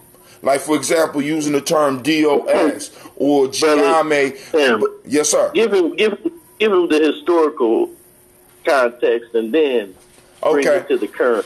Well, you're going to have to give him the historical because mine might be a little bit different. So let me just tell you what my theory is, if I could bring it, let me just skip all the way to the present. Hold on. Is it kind of like circling your whip, looking and checking before you drive off, making sure you ain't got no flat tires? And when people was going out west, now, just a metaphor, when people was going out west, if the so-called enemies or Native Americans, which they don't even call Native Americans no more, they call them insurgents and shit. I mean, this is just revisionist history. When they was like, nah, motherfuckers, y'all can't go out west, and the Europeans was moving out with these wagons, what they would do is they would circle the wagons around the people, and each individual with a gun or was able to get a gun would get into one of those little crevices in the wagon so that they could hold the enemy off and possibly even beat them. So circling the wagons means that you bring people who have common ideas, common aims, common goals. When you bring them together and you circle the wagons because you know people are about to attack your ass.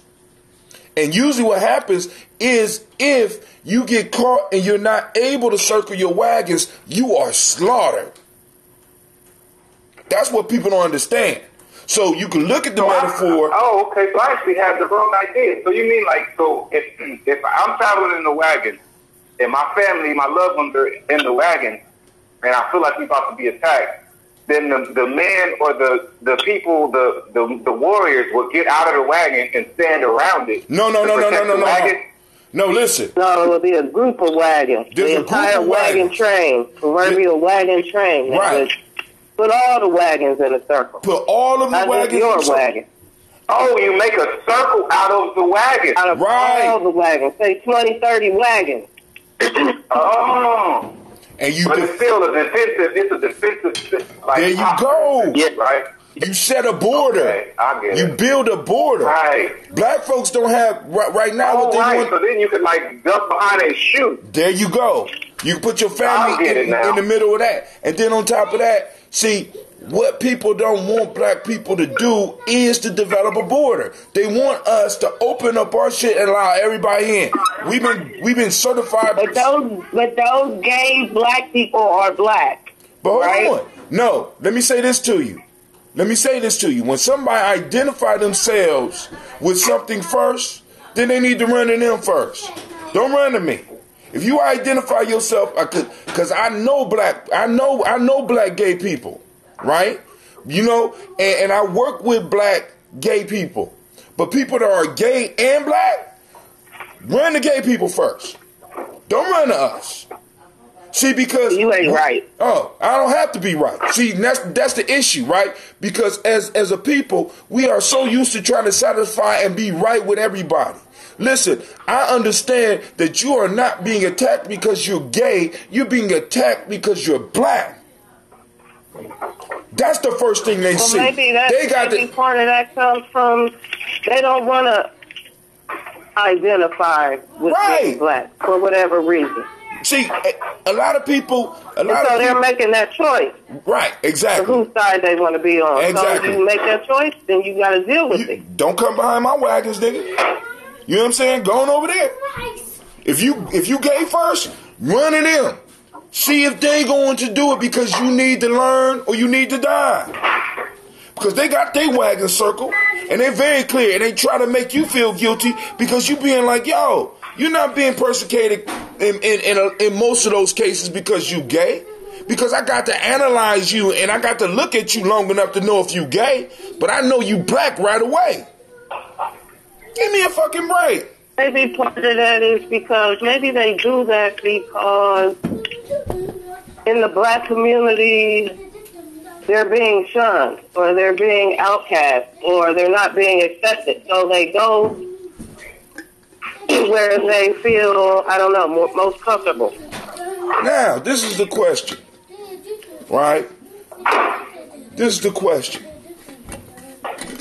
In the black community, we're almost, right now, especially today, maybe 50 years ago, maybe 30 years ago, they might have been shunned. In the black community where you could do anything? Say it again? In the black community where you could do almost anything? Say it one more time, Hajil. In the black community where you could do almost anything, they feel shunned. No. Yep. Because I know they feel shunned, and I'm going to say this. So wait. Do they feel shunned? Do you have one of those things that you can change my voice so nobody knows it's me? I don't have. That's not in the budget yet, but I will work on that for 2019, late 2020. Okay, because I need that. But this is the truth.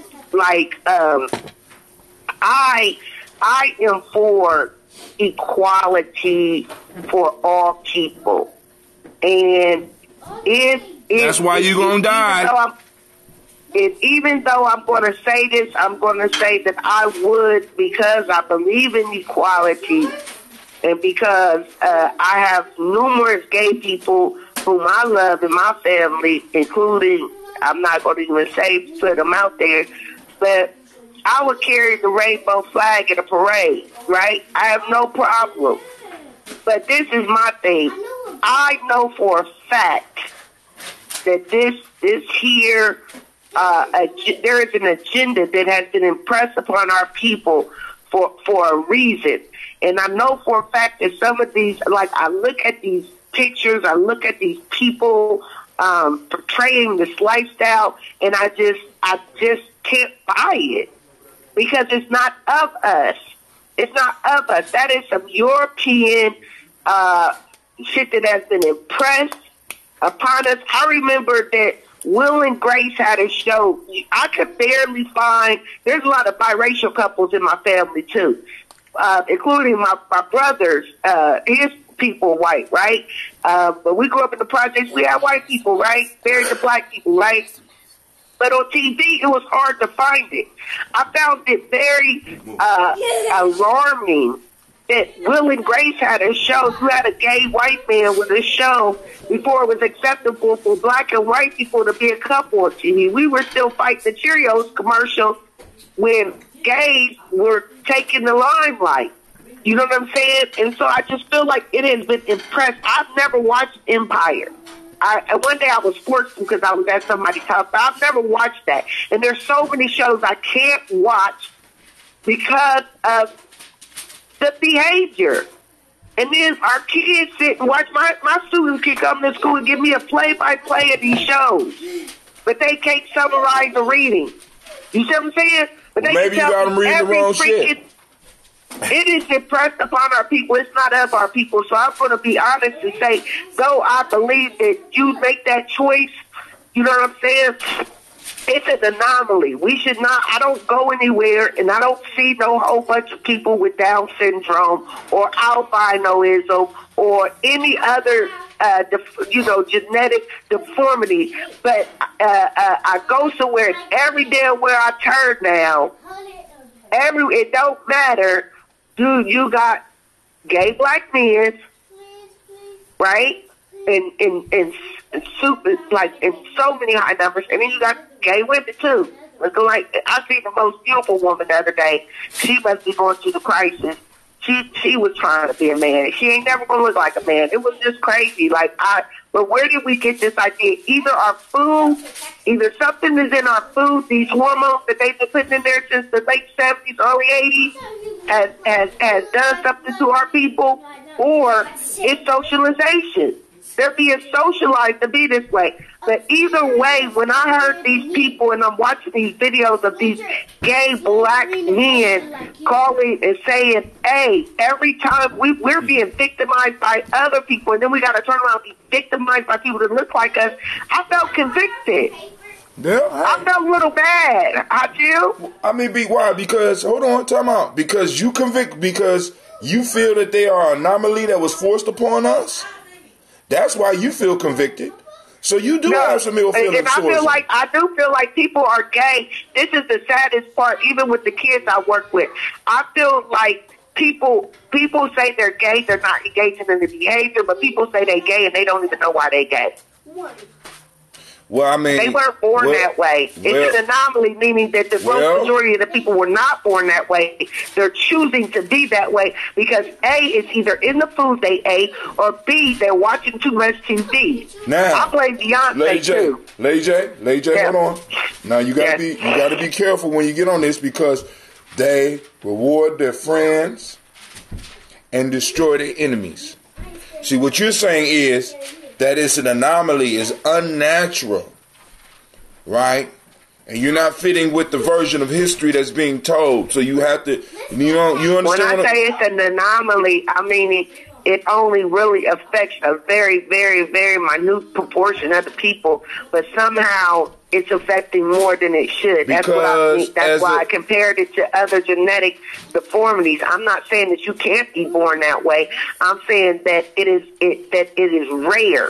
But when we see the number of people that are identifying this way, there's got to be two reasons why. That's what I'm saying.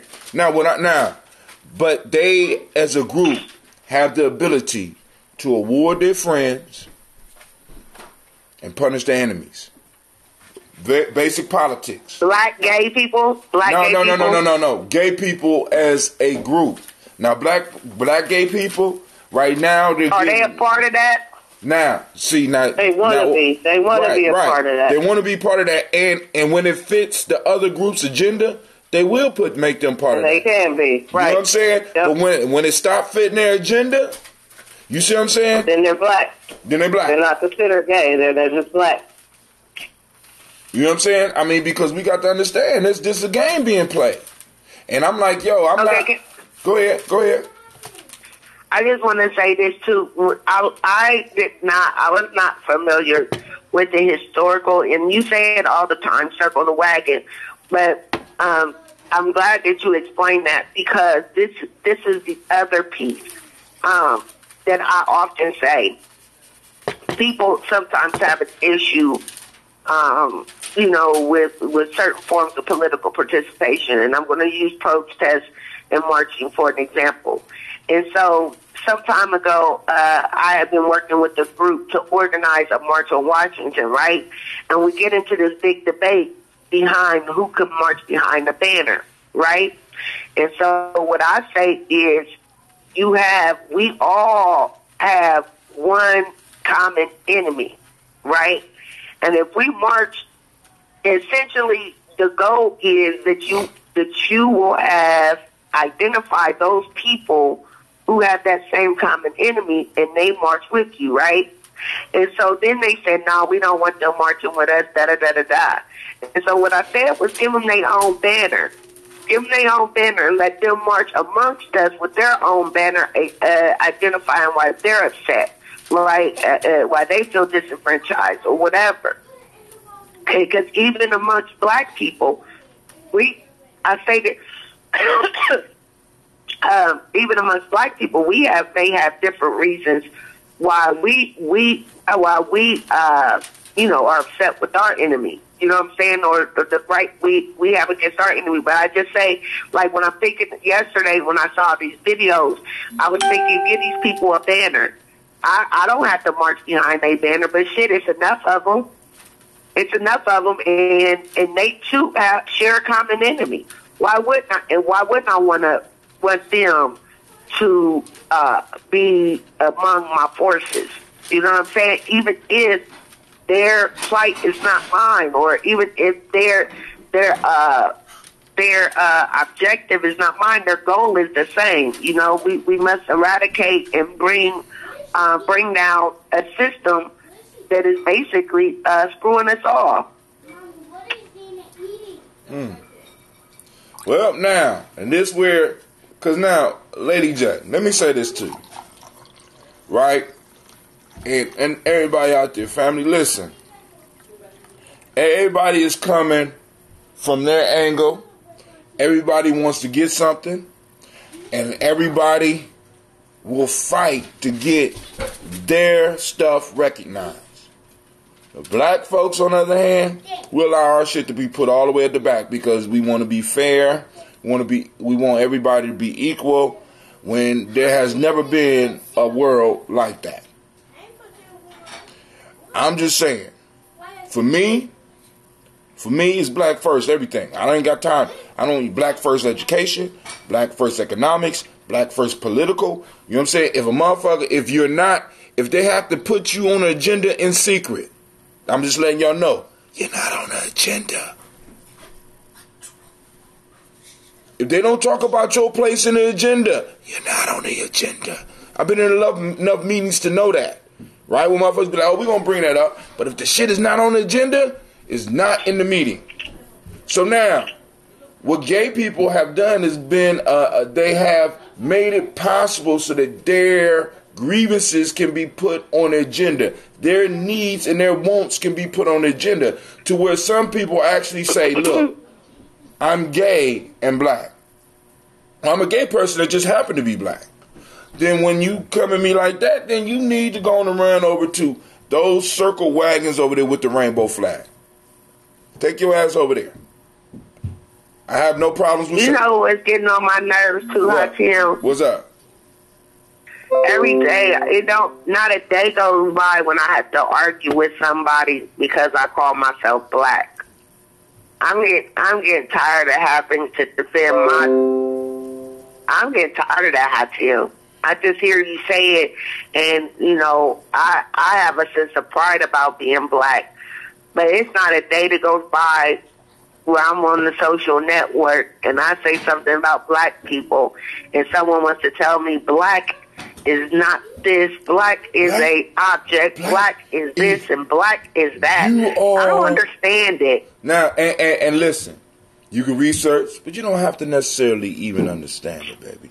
See, the point is, for me, now I would say go on and understand it. And you can listen to these people's arguments as they go deeper and deeper and deeper into the rabbit hole that has been laid. Because the bottom line is that people are so fucking smart now that it's crippling us.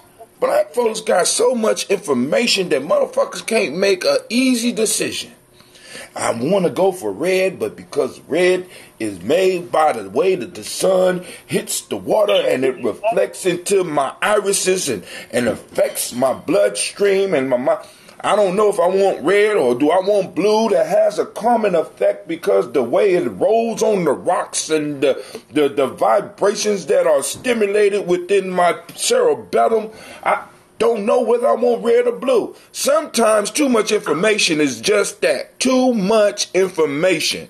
You know what I'm saying? And I'm like, yo, all these motherfuckers with all this information, this is the way you determine who's building, who's not.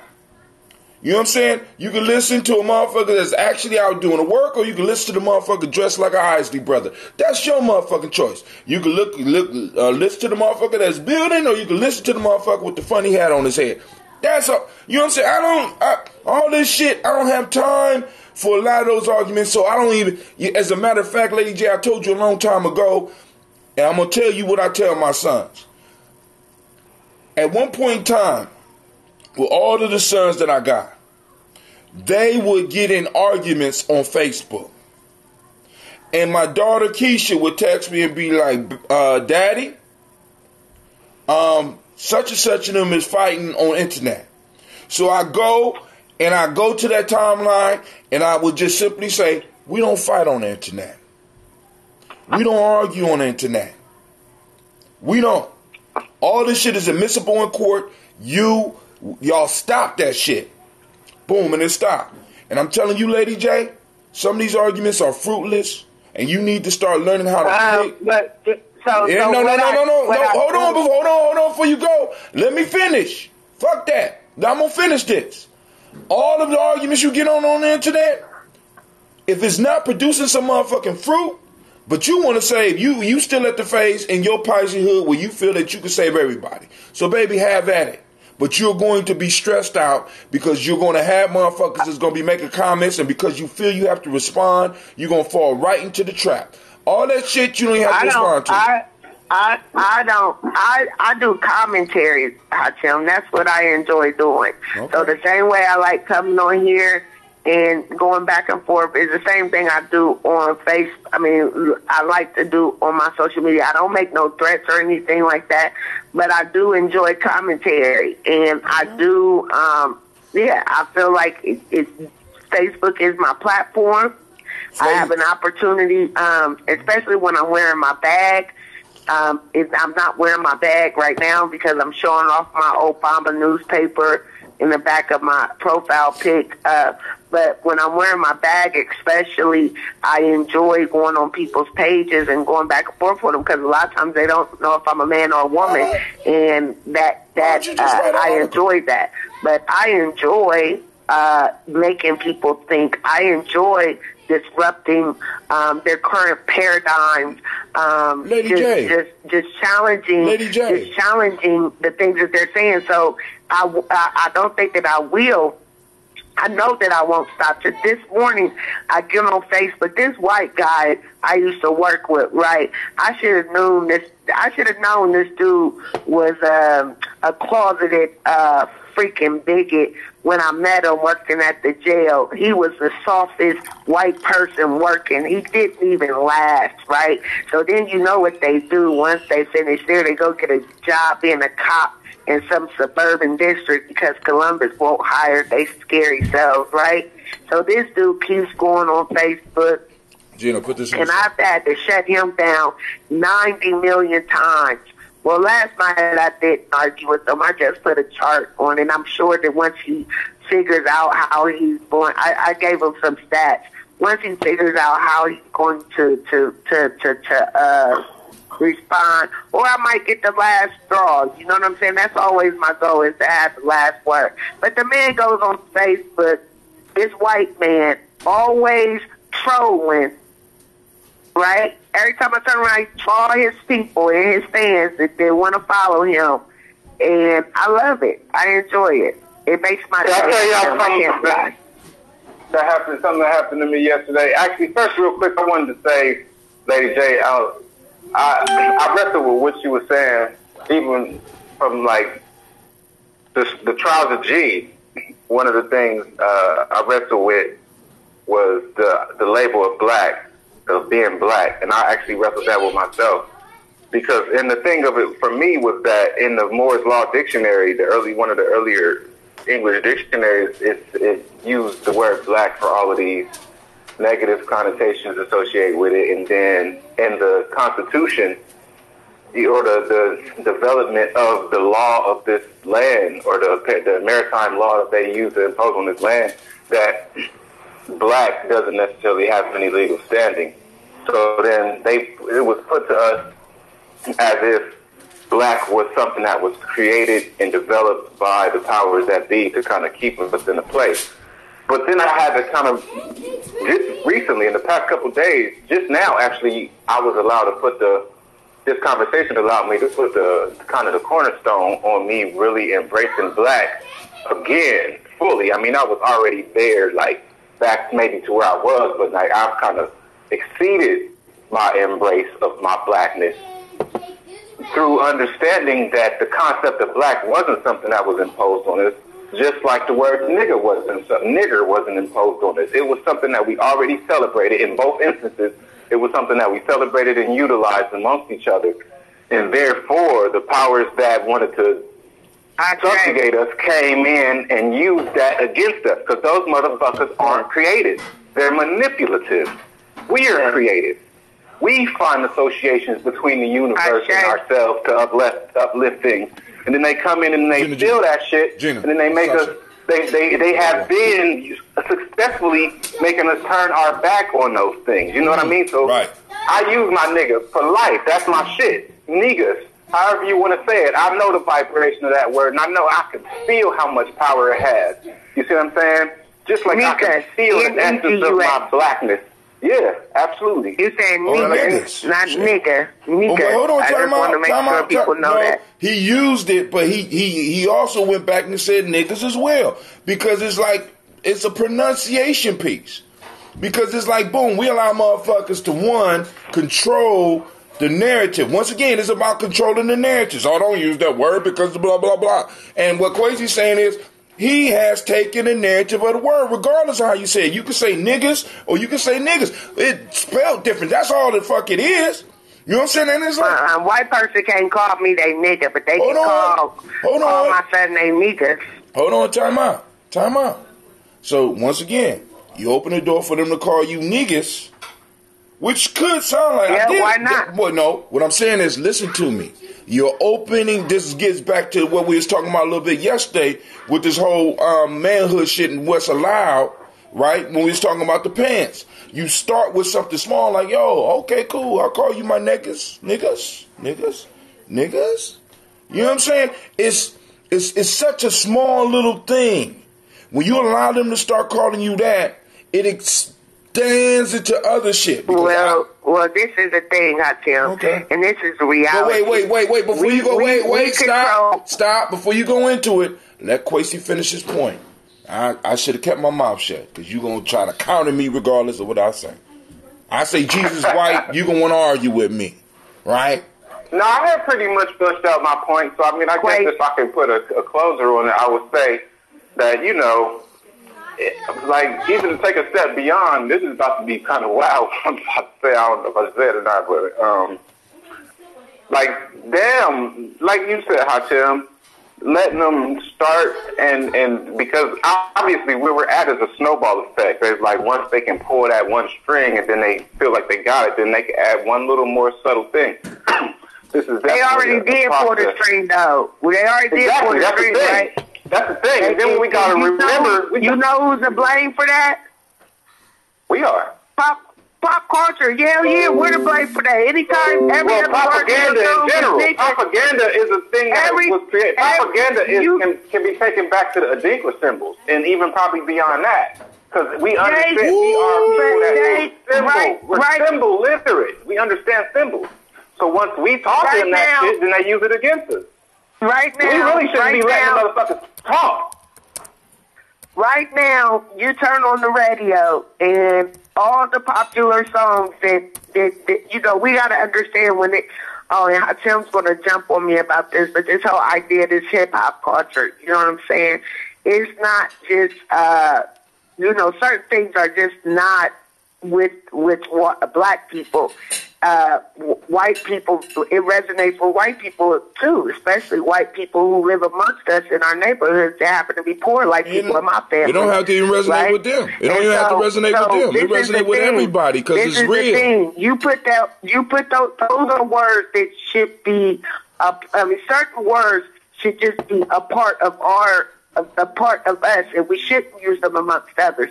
When you put these words into popular songs that all people listen to all over the world, and then you get upset, and then people get upset that these people are using these words. But you know what, Lady J? No. Okay, well, you can get it. Wait, hold on. Let Cynthia go. Words are simple. Let Cynthia go because she been quiet patiently. Go on, Cynthia. I got you. I'm like Quasi. I like to listen, really. But let's just take this back to what we were saying earlier about us circling our wagon. You know, if we don't, then this is what happens. You know, we let them in. Historically, we've let them in. We've given them what they have, and like, you know, the point was already made, they use it against us. So we have to, and Mr. Hatim has talked about this, you know, pick and choose who we let into our circle of wagons. Whether it be them, some of us, whomever. You just got to be a little bit more selective. That's it. And that brings us back to the point of what we originally, because this piece started because Lady J, I was like, Lady J, you arguing with people who are set in their ways and shit, and you trying to change their mind, and that shit is not going to work because it's not based. It does work, Hakim. Listen to me. You don't know how let me finish. Can I finish my statement? Then you rebuttal. I win all the time. Listen, all I'm saying. Your actions, never through your words. Right. I'm like, it's like, you argue with people that set in their mold on a mechanism that's designed to promote argument. You know what I'm saying? It's like, I don't have a lot of what you call them, the people that follow. I don't have trolls. You know why? Because I turn this shit off. I make my comment and I keep it moving. Matter of fact, I might not even comment to the comment that you make on the shit that I post because I don't give a fuck about what people are saying about what I'm putting up. You see what I'm saying? Take this into consideration. Check this out. I'm sorry, you finished? No, go ahead. I want you to chew on this, Lady J. You are the minister of propaganda. So by your own definition of who you are, words don't apply. You create spectacles for people. So sometimes it might be the passion or the energy that you're putting behind what you're saying, but you know it's never the words that you're saying. You got to create images for people. You know what I'm saying? You realize this intuitively. You know, so to argue with this person, all you're doing is really giving him words and concepts to later use against you because he doesn't have the creative juices to ever deal with you. Again, it's not, just like we talk about on this show, we know that people are going to come and listen to this show next year, the year after that, the year after that. So it's not necessarily the things that I say. You just taught me this, Quasi, was for the people who are listening. It's for the people that's going to listen later. No, when it's I'm not. typing on the computer, no, it's not. Can I finish? When I'm typing on the computer, it's not necessarily for that person that I am engaging. It's for those people who are reading the thread. Lady J, and I feel like I write. That shit is backwards. I got to stop you. Yeah, that shit Can is bullshit. I finish? Hurry, make it quick, because that's some bullshit. Go on, because I'm getting mad. I'm getting hot. Yeah, and so I need a biscuit. And so, are you going through the change of life, Hatim? No, yeah, you young Okay. Pisces. I got So you young Pisces motherfuckers. Kill me. Go on. Just psychic gas. And I do feel like as the minister of propaganda that I am doing my due diligence. That shit is not official yet. We ain't vote you in yet. Cause you crazy you right now. Vote me in. I gave myself a self. That's my. No, that's some bullshit. That's some bullshit. That's some bullshit. That's some bullshit. You can't vote your. That's not some bullshit. You what can't. Do you mean? You can't. You I've couldn't. been Wait, hold on. See, okay. this how much respect. Finish. You can't vote yourself in as a Makunga. I don't care. Wait. No, it's not. But when it comes to our stuff here, it's different Right? See, that's what I'm saying. We got to circle our wagons. I need people that respect what we doing. What we are able to present to you as a group, right? When we are able to vote you in as a group, should matter. But when you go to another group, did I not present myself as that person? Did I not say that? Go ahead. I'm just throwing shit out there, okay. Minister.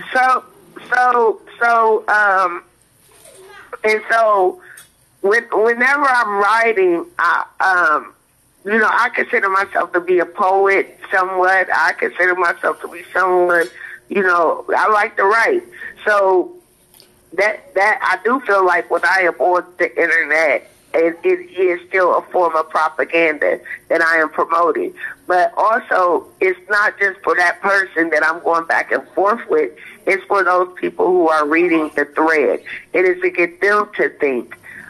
It is get them to ask questions, them to go look up something and challenge, this idea of cognitive dissonance. A lot of people, even when presented with the truth, they would prefer to continue to believe those untruths that they have believed for many years, And so whenever I am typing, I'm presenting information or sharing, because sometimes it is a graphic. It could be statistics and charts and graphs. Whenever I am doing this, it's not just for the person that I'm going back and forth with. It is for those people that are reading, because that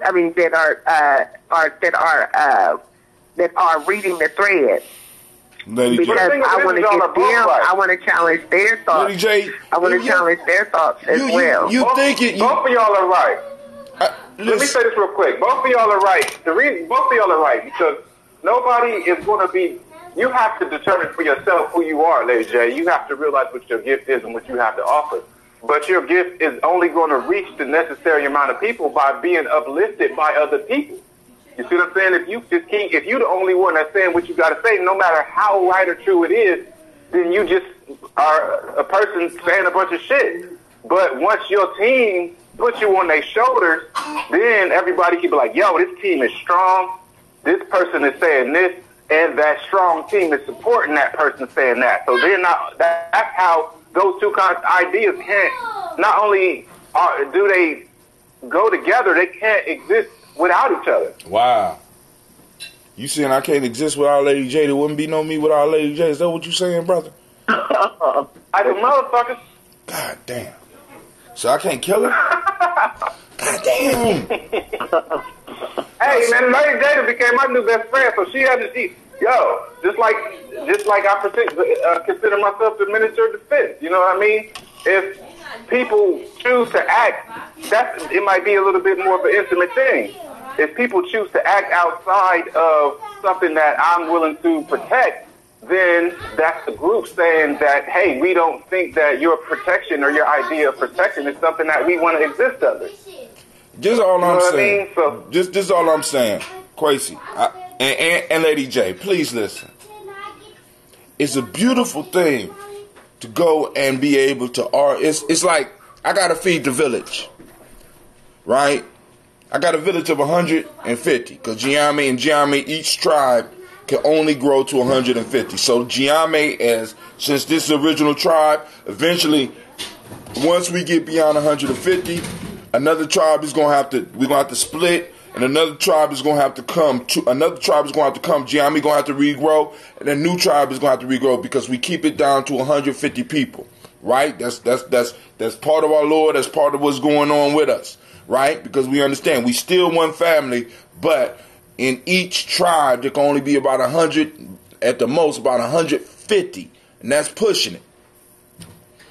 If I have 150 people that I have to feed, and I go to the lake with a fishing pole, it's a good chance that I'm not going to be able to feed all those people on certain days. I might have a good day where I'm able to get enough fish for 150 people with a fucking fishing pole.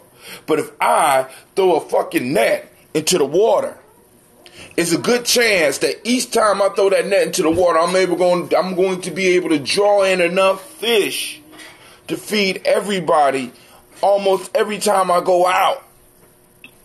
And I'm just saying, Lady J, I honestly believe, and it's just my opinion, I honestly believe that you're throwing a fucking fish, you're using a fishing pole to catch motherfuckers, whereas if you say you are the minister of propaganda, do you understand the idea of creating something where massive people could come and see?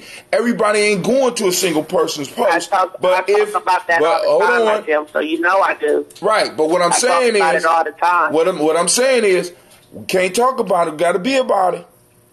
You so see what I'm I saying? talk about the fact that networking with individuals who can actually produce the images that I need and how to launch these campaigns all over. But how do you get them to work with you? I talk about that all the time. But how do you get them to work with you, Lady J? But this is the thing. No.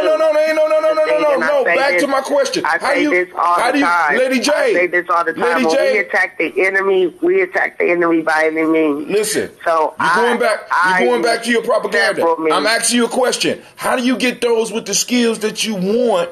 How do you get them to work with you? Building a network. What do you mean? Okay, cool. How do you get them? Can I tell you this? No. How do you get them? I want to tell you the effectiveness of propaganda and what I do and how I know Lady J, it's not propaganda. It's not propaganda if it's not getting out. It's just gossip. Listen, if it's going person by person, it's just gossip. Let me tell you, and I can't take total credit for this, and I'm not going to take total credit for this, but I'm going to tell you this is how I know what I do works. Did you see that the school that I work at is now the number 2 middle school in Columbus, from number 14 to number 2? You know what we do every day that I'm in charge of for the last since I've been at this school? You know what we do every day? We have programming every single day. Every single day we have programming. Do y'all program one at a time? That programming brings about a sense of belonging. Do you program them one at a time? Or do you program them as a group? That's all I'm trying to get you to understand, Lady J. It's the whole school. It's the whole school. You're not going through one at a time and doing the morning programming. You're programming the whole school. So what the entire Lady J, school, every morning. Let me hold on, before you get, because I know this story is another 15 minutes. Hold on. I just want to make this point, and then I'm going to shut up. This originally started because you said that you were tired of having to defend calling yourself black, if I'm correct. And the only point that I was raising is that you don't have to waste your time arguing with people about this. But you like that shit. So don't complain about it on my show no more. I have to agree with that too. Okay, can I chime in? Yes, ma'am. Go ahead. Yes. So in being on social media and different, internet platforms, I do see that there are people that enjoy that.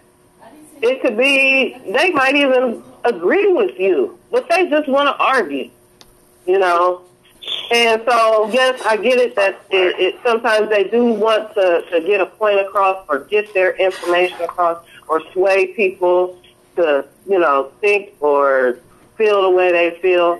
But a lot of times I think it's just people just want to argue. They just want to be divisive or, and overall that doesn't, that doesn't help our cause. That doesn't further us if I just realized something. People just argue, They just argue to be right. I'm not saying that you're doing that, but if I'm not mistaken, Sister Cynthia, ain't you an Aquarius? Yes, I am. My birthday. So we got a male Aquarius, a female Aquarius, a male Pisces, and a female Pisces in the moment that we're transitioning from the Piscean age to the Aquarian age. We're dope. No. So don't tell me this whole thing ain't ordained. And that's kind of what I think we need to relax into, is understanding that this whole thing is ordained. With that being said, there's work to be done, and we all got to adjust. We all got to learn from each other. We got to really be willing to learn from each other and do new stuff. We've been taught to do the wrong thing. And, It's so, like, just talking to Lady J yesterday, she gave me a whole perspective shift. My whole perspective. She good at that was shit. Forced to shift, and I'm not. Huh? She good at that shit. She'll say and some I'm shit not to you. saying that my actions are going to be able to immediately change, but now I'm aware of the weight of how I have to be different moving forward. And something that's very important and central to my existence and being. I couldn't exist if it wasn't for this thing that I'm wrestling with. This relationship, the most essential relationship that I've been wrestling with my whole life. You know what I mean? Like, I have an entirely new way of looking at that relationship and my responsibility in that relationship, how I drive the progress of that relationship. You know what I mean? Mm-hmm. I want to say something about an experience I had yesterday. It's the exact same experience we were talking about. It was on Facebook.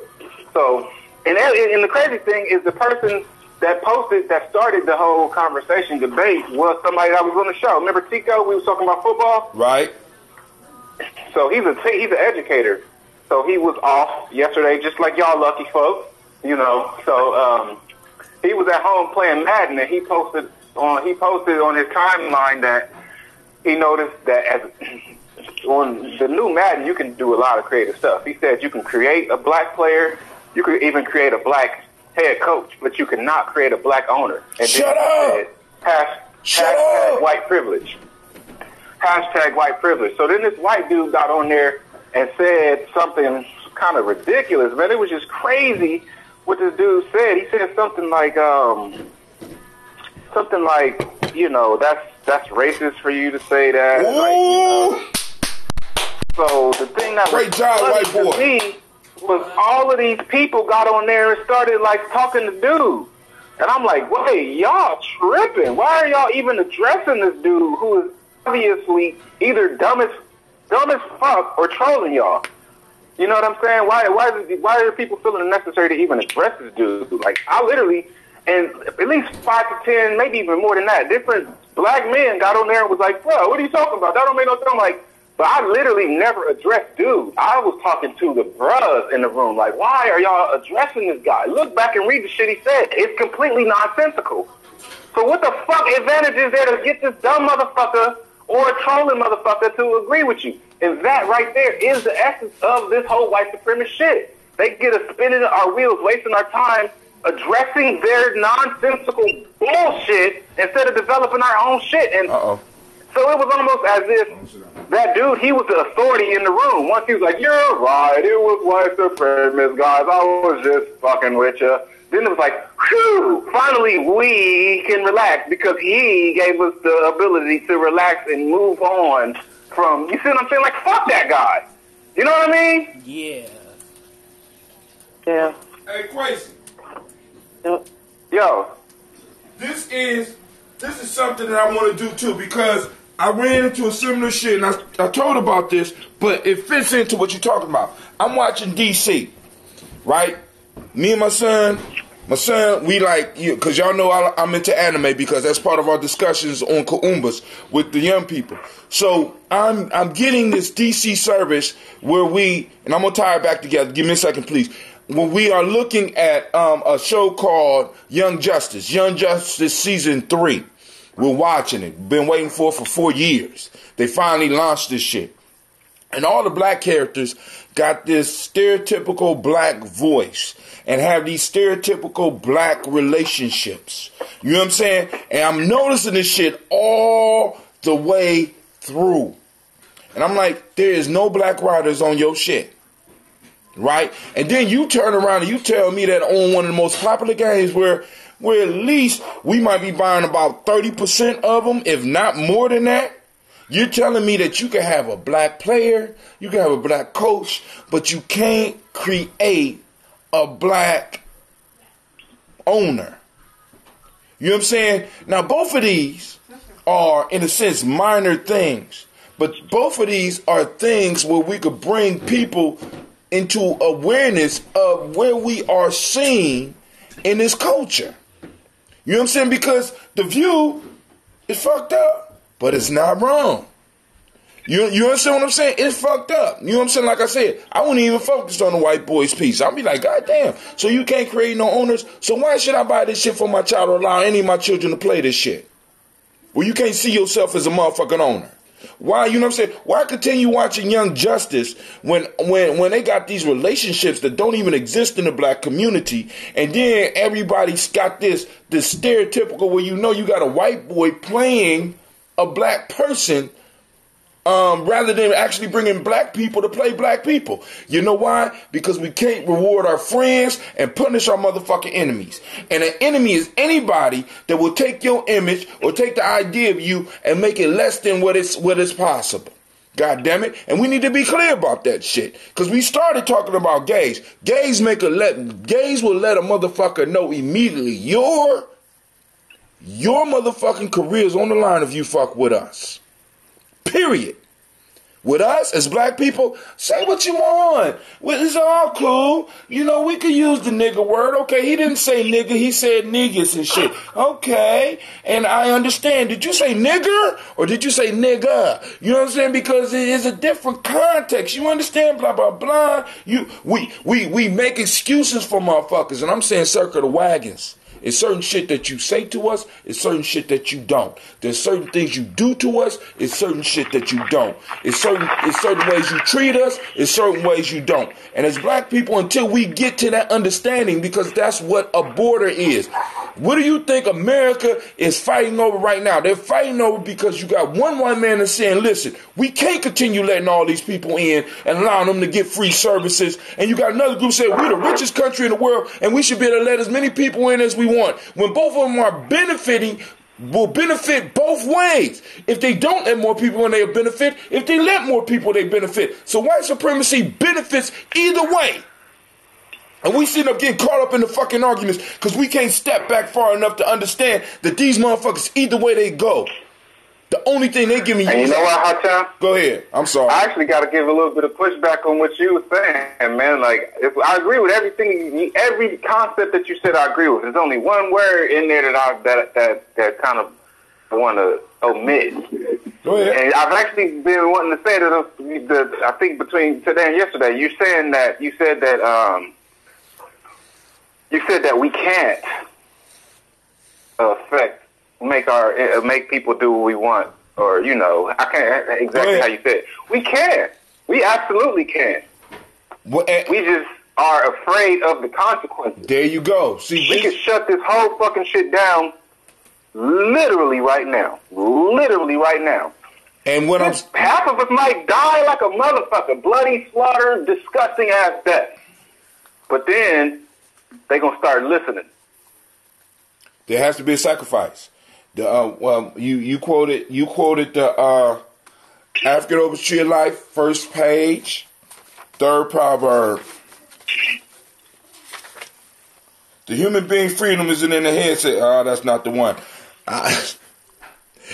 It's all in the chapter sacrifice. Those who are not willing to sacrifice will not be fulfilled. Point blank. This is what separates us from all the other groups. We sacrificing the wrong shit. Right? When you start getting into sacrificing blood and shit like that, be willing to do that shit, you're treated totally different. You're treated totally different. You know what I'm saying? It's like, dude, like I said, and when I say we can't, from the present mindset, we can't. Because we have still got the basic. If I was to have, like, if I call Cleveland down here, I'd be like, Cleveland, as a matter of fact, I'm going to do, come here, sir. This Ujamaa shit, right? This Ujamaa shit. Some of y'all out there listen to this, because I know some of y'all spying on us and shit. Cleveland, what must a warrior do to be great? They must die. Explain. They must be willing to die to the 7 unbalanced passions. What are those? Fear, envy, pride, greed, sloth, lust, and anger. Okay. Now, the mother of all of those unbalanced passions is fear. If I could get you up under the spell of fear, you always gonna lose to me. Fear of death. That's what Quasi be going crazy about, because he can't Can y'all hear me? I must have dropped off the Yeah, line. I can. Oh, No, I okay. can hear you. I mean, because we done fell off the piece where it's like, boom, we're willing to give the ultimate piece in order to make this shit happen. But now, shit, I might get my Jordans dirty type shit. I mean, it's crazy, man. But the point I was trying to bring up is that shit with the Madden piece, it's a minor piece, but it's a major piece that Lady J need to write about and create a meme for and put out there, and all of us share that motherfucker until motherfuckers really start getting upset and start throwing them motherfuckers. Look, I bought the Madden, I'm throwing this shit out, and I bet now every place I go, I'm going to steal it and I'm going to throw this shit out because y'all motherfuckers have put a limit on us in your imagination. We don't put limits on y'all in our imagination. We want y'all to be able to dance like us. We want you to be able to get along in our culture. We want you to be able to speak the language. But when it comes to your culture, as far as controlling shit and having some supremacy and having some mechanism of expressing ourselves and shit, y'all limit us. We done made the sky the limit as far as our culture for you. You come in, break dance better than us, and we celebrate you. You come in, you rap, and you're good, we'll raise you up because we have the true meritocracy. But you motherfuckers don't want to give up shit for us. Not even a fucking because video they don't have the merit. They don't have the merit, and that's the thing. And that's what we need to realize is that the ultimate fear is their fear of us. Because I think what we may realize intuitively, some people might realize it more than others, is that we're fighting for humanity because they can't survive on this planet without us. Look at what they're doing to the planet.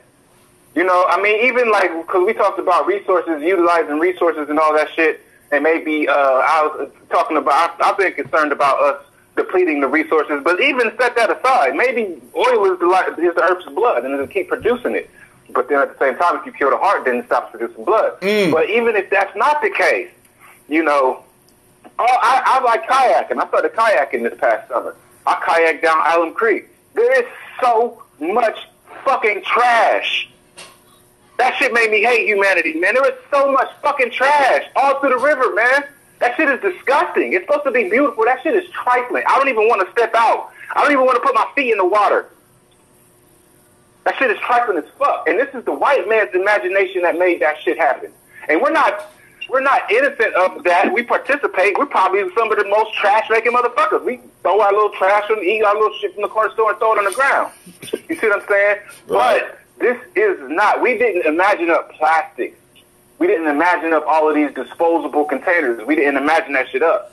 We participated in it, but we didn't imagine that shit up. So what needs to be taken into consideration by us is that, like, we, in a sense, they're an anomaly. They're a genetic anomaly.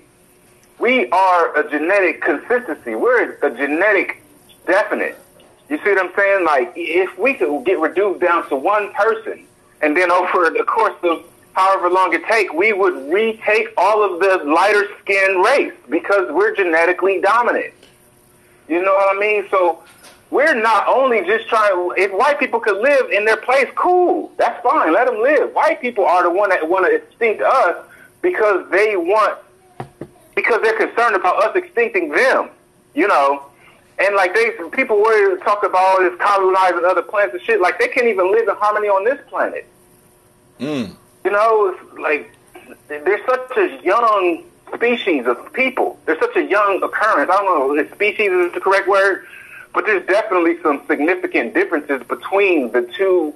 Actually, I would say there's probably about 5. There's like the African.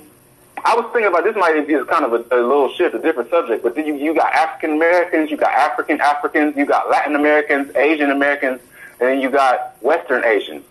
Are like kind of the 5 largest cultural areas in the world. You see what I'm saying? The only correction I would say is there is no Western Asian. There's only Asians. Now we could break the Asian group down. Culturally, I said cultural though. I definitely said culturally. Well, that culture. I mean, when you look at, and I know people gonna get mad at, when you look at West Asian culture and East Asian culture, it's not that much of a difference. Motherfucker, all the motherfuckers is violent. I mean, some of the main differences are there. Like, there's a sustainability in China. Definitely has a sustainable culture. There's a lot more sustainability, in the Asian culture. You think so? The East Asian culture. You think so? Yeah, because they got dynasties that have lasted thousands of years. This thing couldn't last. This current project could not last 1,000 years. It's not built to last. The planet couldn't survive 1,000 years of this culture. We don't even know what this planet could take. This planet is so big that most of us can't imagine this shit. This planet's ability to sustain higher forms of life couldn't sustain 500 or 1,000 years of this culture. It's my theory. Now, somebody said, I am James Wallace. Shouts out to you. He said, sounds like a double standard. I don't know what he was talking about. But, family, when it comes to us, you know what I'm saying? It comes to us surviving. Are you not willing to uphold a double standard? You know what I'm saying? It's like we got so many categories that we could put shit in, and we feel bad about. You don't think white supremacy is upholding double and triple and quadruple standards and shit for themselves? The motherfuckers that's winning the game. You know what I'm saying? You don't think that they got that shit, and we feel bad because, like Quasi said, we fight for humanity. Listen, I need all my team players, all of those that's on my team. I need you to understand, you're not fighting for humanity. You're fighting for our survival. We're fighting so that our children can have a space on this motherfucker and do their thing. Because nobody with us for the last 700 years have been able to do their goddamn thing. So fuck the standards and how many of them. Fuck the fairness. Look, if I can get it all for mine, I'm going to get it all for mine. Because everybody else is playing like that. Come on, y'all. Y'all don't realize that? I do agree with you on that. I do. That was my concern when I was saying that it could be misconstrued. The complexity of my thought didn't match the simplicity of my words. And sometimes it can't. And we got to understand, listen, family, if I'm on a team, right, I want the whole team to win. I don't want just the offense to. I want the whole team to dominate the competition. We are on a team. You know what I'm saying? And the only thing that and unfortunately, everybody won't view it like this. I don't want our team to cheat to win. But then what happens when you run into a team that's willing to cheat to win? And life and death is with victory or loss. What are you going to do?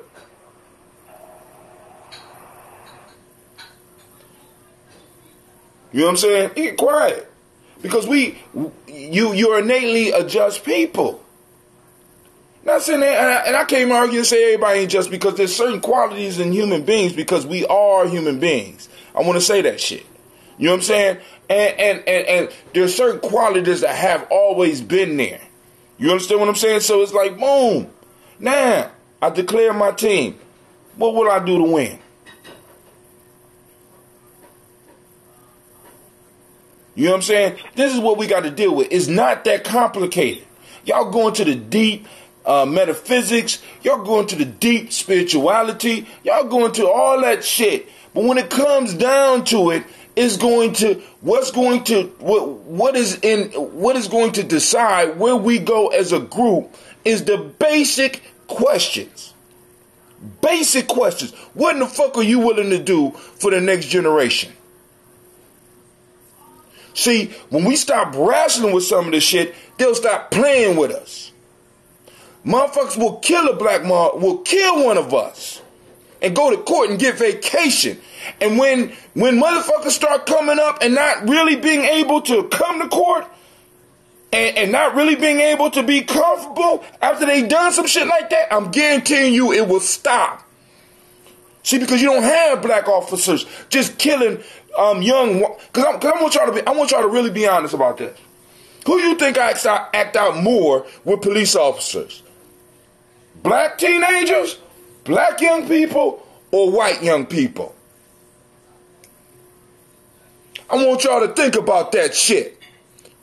Because from a young age, most of us, unless we are ready to die at that point in time, understand that these motherfuckers is gonna lay us down if we act out. You don't even have to talk about it because they could see the relationship between the police and our community. You knew this shit. This is why a lot of y'all get uncomfortable when the police pull up behind you. We already know our role. We might not be able to speak it, but we know our role. So I got to ask you the question. Who do you think act out with the police officers more? Young black people or young white people? Then after... You said who acts out with them more? Yes. Who acts up with them? Yes. Oh, it's going to be the white people. Because Exactly. they know they can get away with it. I would say we don't act out at all. Now, but why don't you hear about a lot of them being laid down? Fucking officer, you don't have no Like right privilege. to pull me over. Not only You know why you don't? because there will be a You know why you consequence. Go ahead. One reason you don't is because white people are socialized to fear black. And so That don't have before shit a to black do with what I'm person saying, baby. gets an opportunity to do anything, a white person is already afraid. No, I don't think white people you are ain't gonna socialized to understand it. fear black. I think white people inevitably, genetically fear the fact that we're genetically dominant. It doesn't You have took anything it to to do a with whole us being nother violent. place. I ain't even They asking feel our that shit. penises. But if you think about it, they are socialized because anytime and the same thing goes to my young people when I'm dealing with them. This whole idea of looking glass self, I'm gonna behave how I think that other people perceive me and think that I should behave. The images. Okay, so I think it's that if they're socialized to fear us, then they're socialized to fear us in the same way an antelope is socialized to fear a lion.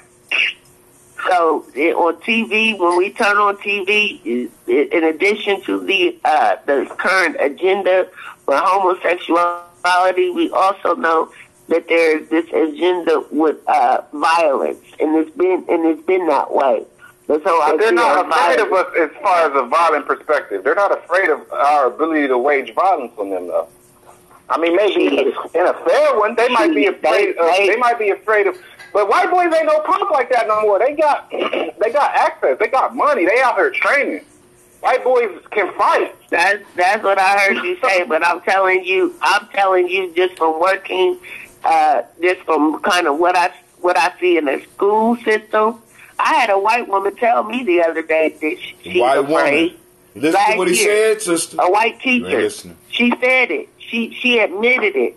And I had to tell her white friend, who's my coworker, to talk with her because I was so offended that I did not want to say anything because I was sure that I would for certainly frighten her even more. But white people, they come into our communities. They have never lived amongst us. They don't know us. They don't.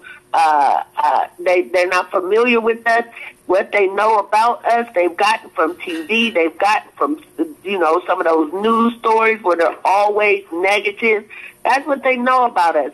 And so I think that these processes are a byproduct of them having an inbred automatic understanding that they interpret as fear.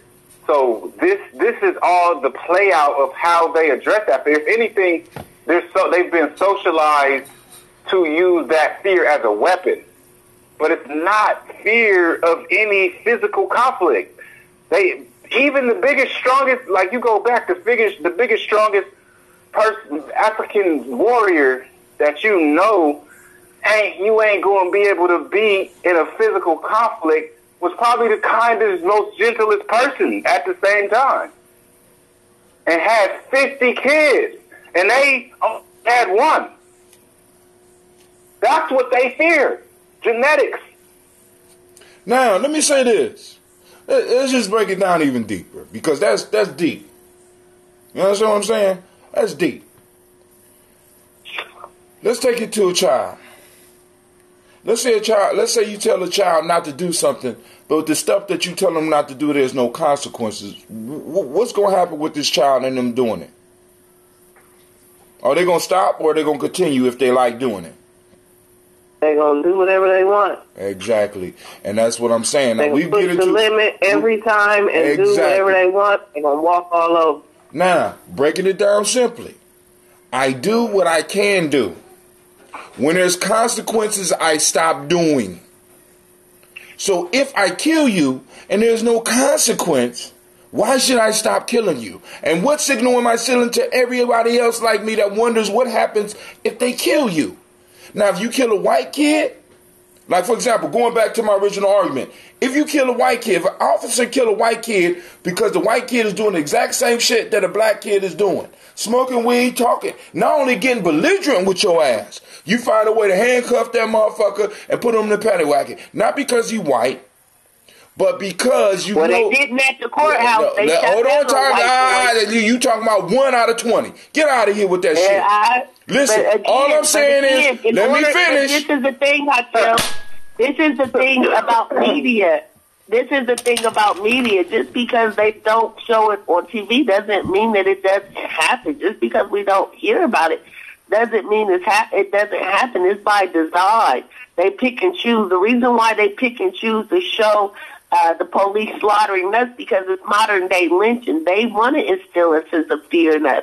It's not nothing new that they're doing. This is the same shit they've been doing. Anytime you can go on your Facebook and watch someone like Eric Garner be choked out over and over and his lifeless body shown over and over, or you can watch this young man who was a teacher and he gets pulled over and he's shot. Anytime you can watch that on Facebook over and over and over and over again, it ain't to bring awareness per se. It's modern day lynching. No, it is to bring an awareness. It's always to bring an awareness. At the same time, Lady J, the counter narrative. The counter narrative is just as valuable to them because the way that the system has to balance itself out. Because if it was too overtly obvious that that's happening is only black.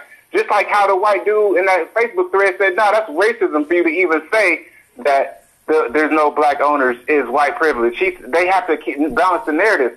So it's in their benefit to every time that a white boy is killed by the police for them to trumpet that and say, see, we do it equally. It's happening. You know, it wasn't following the rules, so we followed that. Like, hold on, we got somebody on the line. If the whole purpose is still the same way they would take and hang slaves and burn slaves and make those other slaves come out and watch in order to instill fear, it would not be in their best interest. Because we got to understand why that was allowed.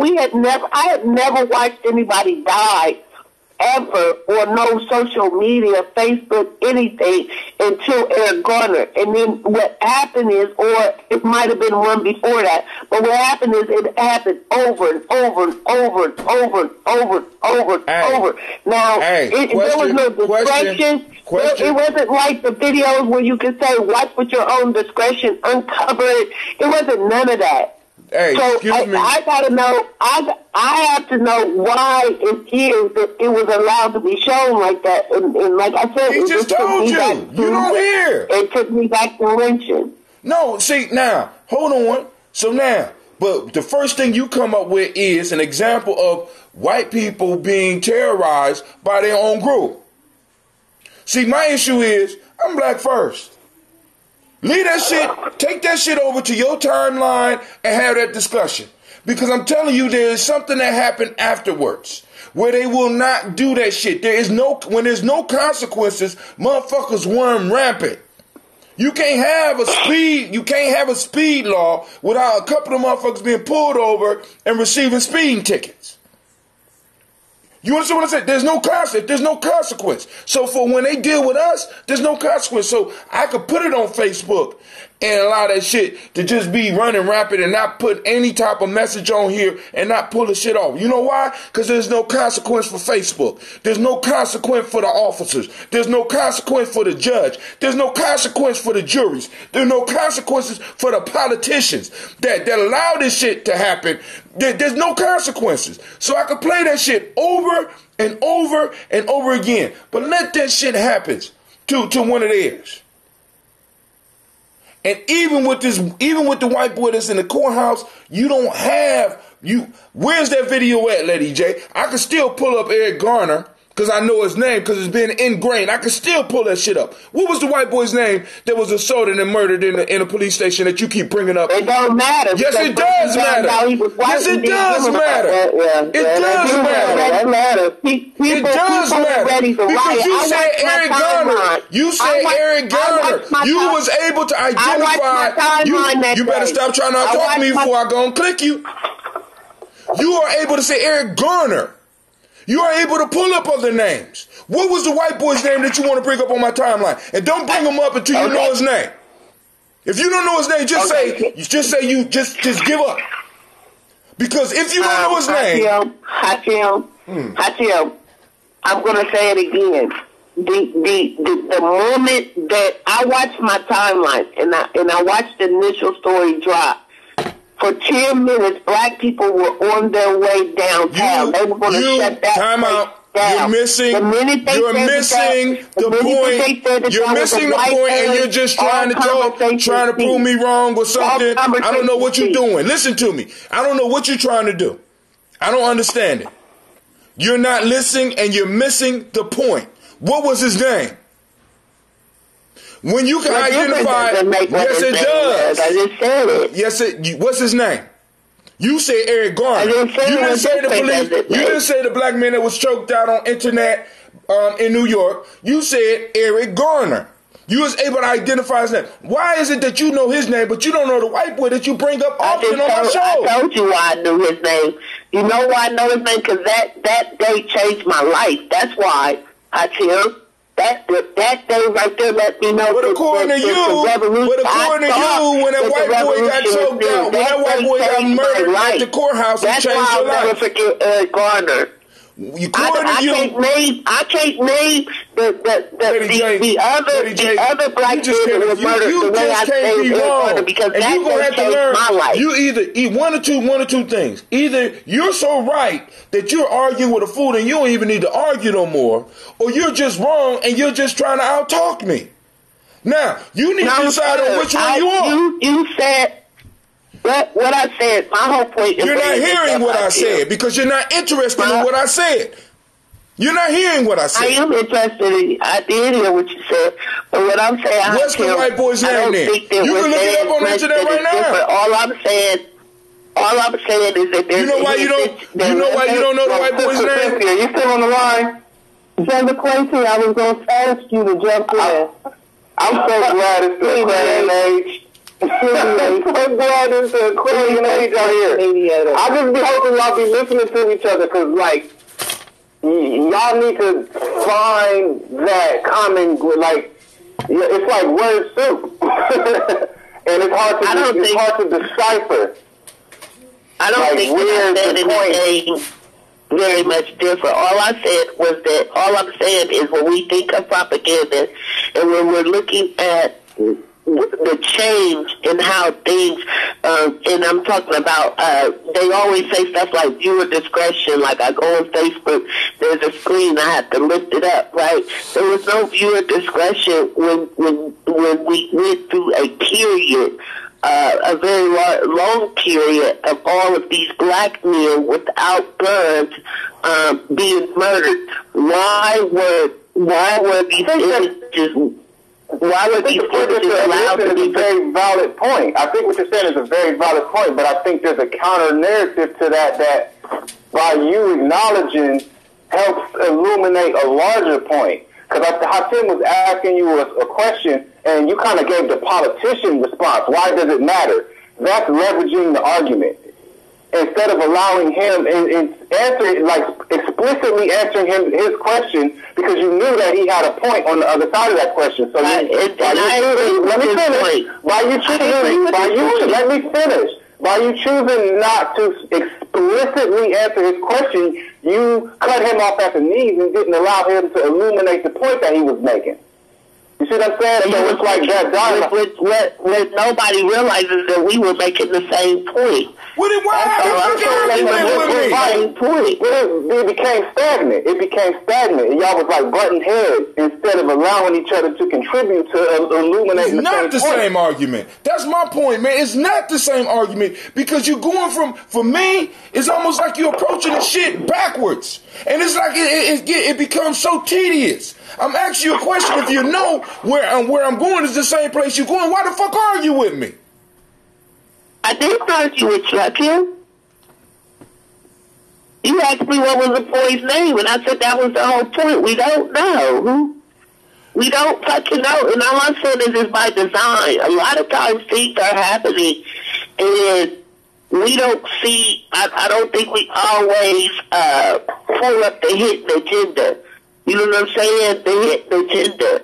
And that's all I'm saying is that I'm helping you point out the hidden agenda, but you get right. Brother Hassan did pose the question, and then he also gave the option to either answer the question or say, I'm not sure. But then the conversation did start to kind of take a turn after that. So we didn't ever get to whatever the meat of that particular vein of the conversation was going to be. So I'm on that piece. And I thought that Hassan, the point that Hassan, I was curious to see how Hassan was going to bring that image that was in his head. I was wanted to see how he was going to bring that to life, And we all, even if we have different perspectives, it's like we have the same agenda. You know what I mean? Somebody just either came in or left. It just say Florida. The line just said Florida. Okay. Let's still got everybody because I'm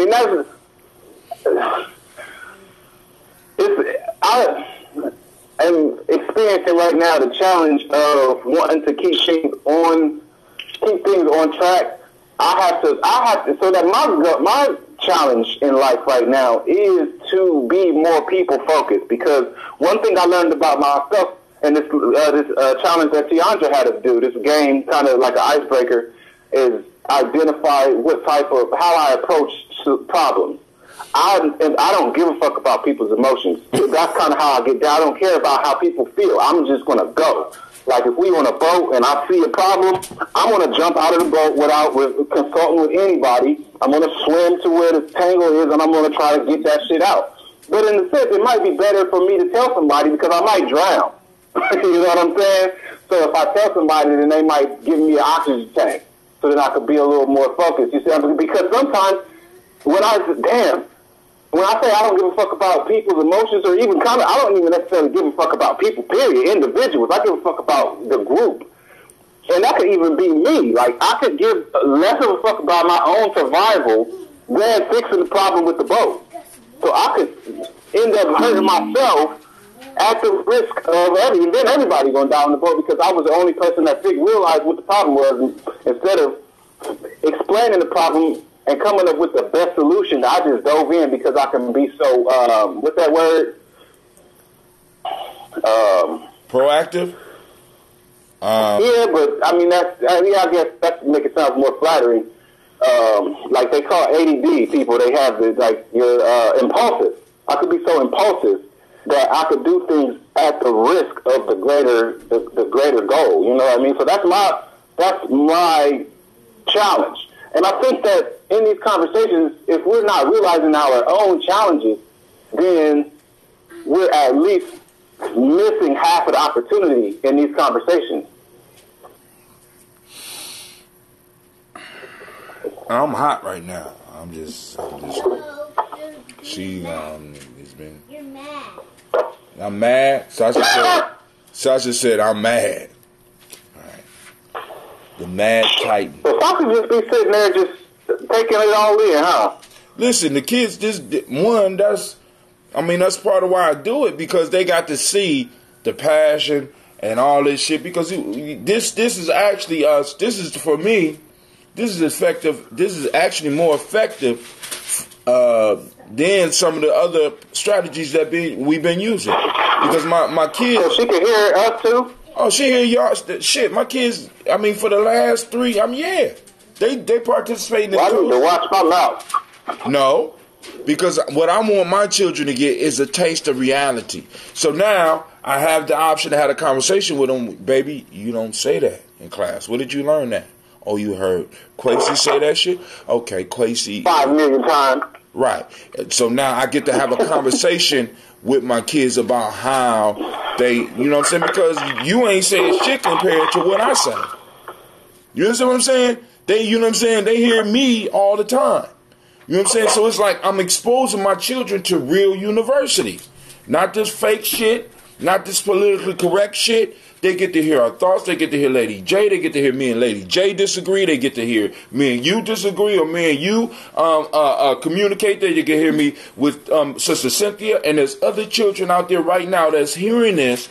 And this type of dialogue and this type of conversation will be moved into the next generation, because we're going to have passionate people. But we're going to temper that with some of the lessons from Laws of Power and from the handbooks of Ujamaa and from the other organizations that's out there, so that our children are able to deal with it. Because the only thing I'm concerned about is, for me, is making sure that I am doing what I'm supposed to be doing in this moment, so that my children, because I already realized that my life is no longer mine. I am just fertilizer for them. And I want to make sure that I'm the best fertilizer, so that they could grow and they could have some positive, strong fruit, because through one of those fruit, I'm coming back.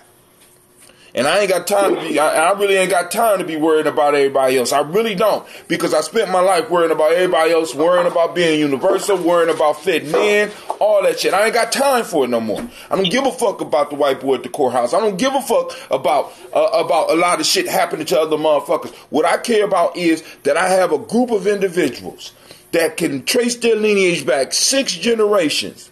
And what people are telling us is basically, you are broke and you are struggling because your people didn't work hard enough. They was lazy. That is the message that's coming across to me. That's the message that's coming across to my children. And I got to smash that motherfucking narrative, because there was government interference in that shit the whole time. And that shit pisses me off. So we come up with all these other arguments. All these other arguments and all these other people, and feeling for all these other people. I don't give a fuck. I love everybody, don't get me wrong, and I work with anybody. But I need y'all to understand that being 50 years old and looking at my young people coming up right now and realizing the world I'm about to launch them in, I feel I have a burden on me, man. It's fucking me up, because my kids is going in not even knowing who they are, and honestly believing that because their ancestors was lazy, that they ain't got shit. When it comes 16, when they turn 16 years old, they can't get a car, not because their parents don't want to give them a car, but because there's no inheritance in the motherfucking family, and their parents don't make enough motherfucking money. There's no house for them to get. And we got people sitting up here, and we talking about other people, and we talking about the games, we talking about everybody else, and we got people coming in on our coattails trying to run for president and win presidents and shit, and we lifting motherfuckers up that never lifted us up. Please, no, I can't. And one of the things that I had to come to the realization of, was one of the toughest realizations for me, but once I really understood it, it allowed me, it provided me freedom and to push back on it. I realized that I was replaceable. Period. I think that I got a lot of. Go ahead. I'm sorry. Go ahead. No. I'm glad you're still here. I was actually I was wondering if you was here. Yeah, let me finish. I'll make it quick. I was just going to say that I realized that I was replaceable, and that was a humbling thing. You know, I think that I do bring a very unique skill set and a very unique set of experience to the table, and it's probably not something that happens often. You get a person that was genuinely grew up in the street, and dropped out of high school and then went and got a bachelor's degree, you know what I mean? But and is genuinely educated now, and genuinely has a passion for education, and has all of these very seemingly these experiences that wouldn't necessarily seem to go together. So I realized that my perspective is rare and valuable, but it is very reproducible, replicable. It's going to happen again. There's plenty of me all over the place, you know? That shit was humbling. But the question that we have to answer for me, Kwesi, is, do we have the time? Do you know how many brothers like you I had to replace? Can I jump in real quick, Hakeem? Yes, ma'am. And I'm going to ask that you not get upset with me, or I'm not going to promise. I can't promise. I want to point 2 things out really fast. The first thing is, whenever I made the point about police brutality, and this whole idea that white people are socialized to fear blacks through mass media. I did not bring up the question. Someone else on the line posed a question: who engages, disrespects, or tries to cause issues with the police, more young black people or young white people? So I did not bring that into a narrative. And the only thing that I said was that it would behoove if I'm arguing that the purpose behind them, if I'm arguing that there's an agenda or reason why we are bombarded with the one and not informed of the other, it's by design, right? So I just want to throw that out there. I am just like you, and I've said this many times on this show, that I cannot, every time if I bring up police, if I bring up black on black violence, someone will say, well, white people kill white people, and then I am the one that says, well, I don't even fucking care, because I don't live amongst white people. I live amongst black people. I don't have to attend white people's funerals. I don't have to know that these children that are dying are my friends' children, right? Or that these children that are dying, my friends' children, are actually in prison for killing them, right? They're not affecting my community. They're not affecting me. So I too believe that it should not be a part of our discussion. But I wanted to. My whole point earlier was to say that if indeed if by any chance I'm right, and there's an agenda or a reason why we were bombarded with those images, which again, it made me think of modern day lynch. It made me think of lynching. And if my hypothesis were correct, right, it would make sense why we never hear other people who may be harassed and targeted. So this is the thing, ladies and gentlemen, I have to say this. So even based off what I was telling you yesterday, one thing that I know probably better, the tactics of a female Pisces, I know better probably than any other gender zodiac. Because I grew up, I was raised by a female Pisces, so I know the tactics to a T. So I know what you just did. We stopped talking about the issue. We were talking about how we were talking. So you went back to talking about the issue when you did it in the let me finish, because you did it too. You were courting sympathy, and I get it. I do, based off of what you told me yesterday. I get it, but at the same time, you got to realize that you brought your ideas into a public forum. So you have to realize that people are going to come at your ideas. So you got to separate your ideas from your emotions, because what you just did was set yourself up for failure. You attached your ideas to your emotional state. So if I come at your ideas, then you're going to feel offended. And that's the thing that... No, what I just heard was exactly what just happened. That is literally... The fact that you're talking still is proof that I am right. Because you're not willing to... You didn't even allow it to hit you. You started responding too fast. You got to sit there and actually chop that shit up in your own head. Because this is happening in a public forum. And you're going to just, I'm a fucking thinker. I sit back, I listen, I dissect, and then I represent. So if you think that you can just break down and dismiss what I just said that quick, then you're insulting my ability to analyze. I'm not dismissing what you just said. I'm telling you, I'm not responding to what was said a while ago. I'm responding to what Hatim just said when he went on his rant. That's what I'm responding to. So I just want to make that known. I'm not responding to what was said. The word rant is a rant. I go on rant all the time. What do you mean? Just listen. See, that shit gets too frustrating for me, because it's too emotional. That's what I'm talking about. You're putting emotions out front of your point. I got to get through the emotions before I can intellectualize, before we can have an intellectual conversation. And that's cool. I get it. In certain spaces, that shit is necessary. But in other times, that's taken away from the progress of what is being created here. And if you can't, you're kind of putting yourself in a dangerous position for somebody like Harriet. I just found out that Harriet Tubman was an Aquarius, and that is a very Aquarian thing. whether it be your point, whether it be physically, motherfuckers might have to die that's on our team. You see what I'm saying? If they aren't capable of contributing their gift in a way that's useful to the team. You know what I'm saying? That shit has to be useful to the team. So if you're, it's still, just like I was talking about, it's not for me to present what your challenge is because I see it. You know what I mean? But it's not for me. If I tell it to you, then it's like, I done defeated your battle. So that's your battle, is to figure that shit out and then to figure out what to do with it. You know what I mean?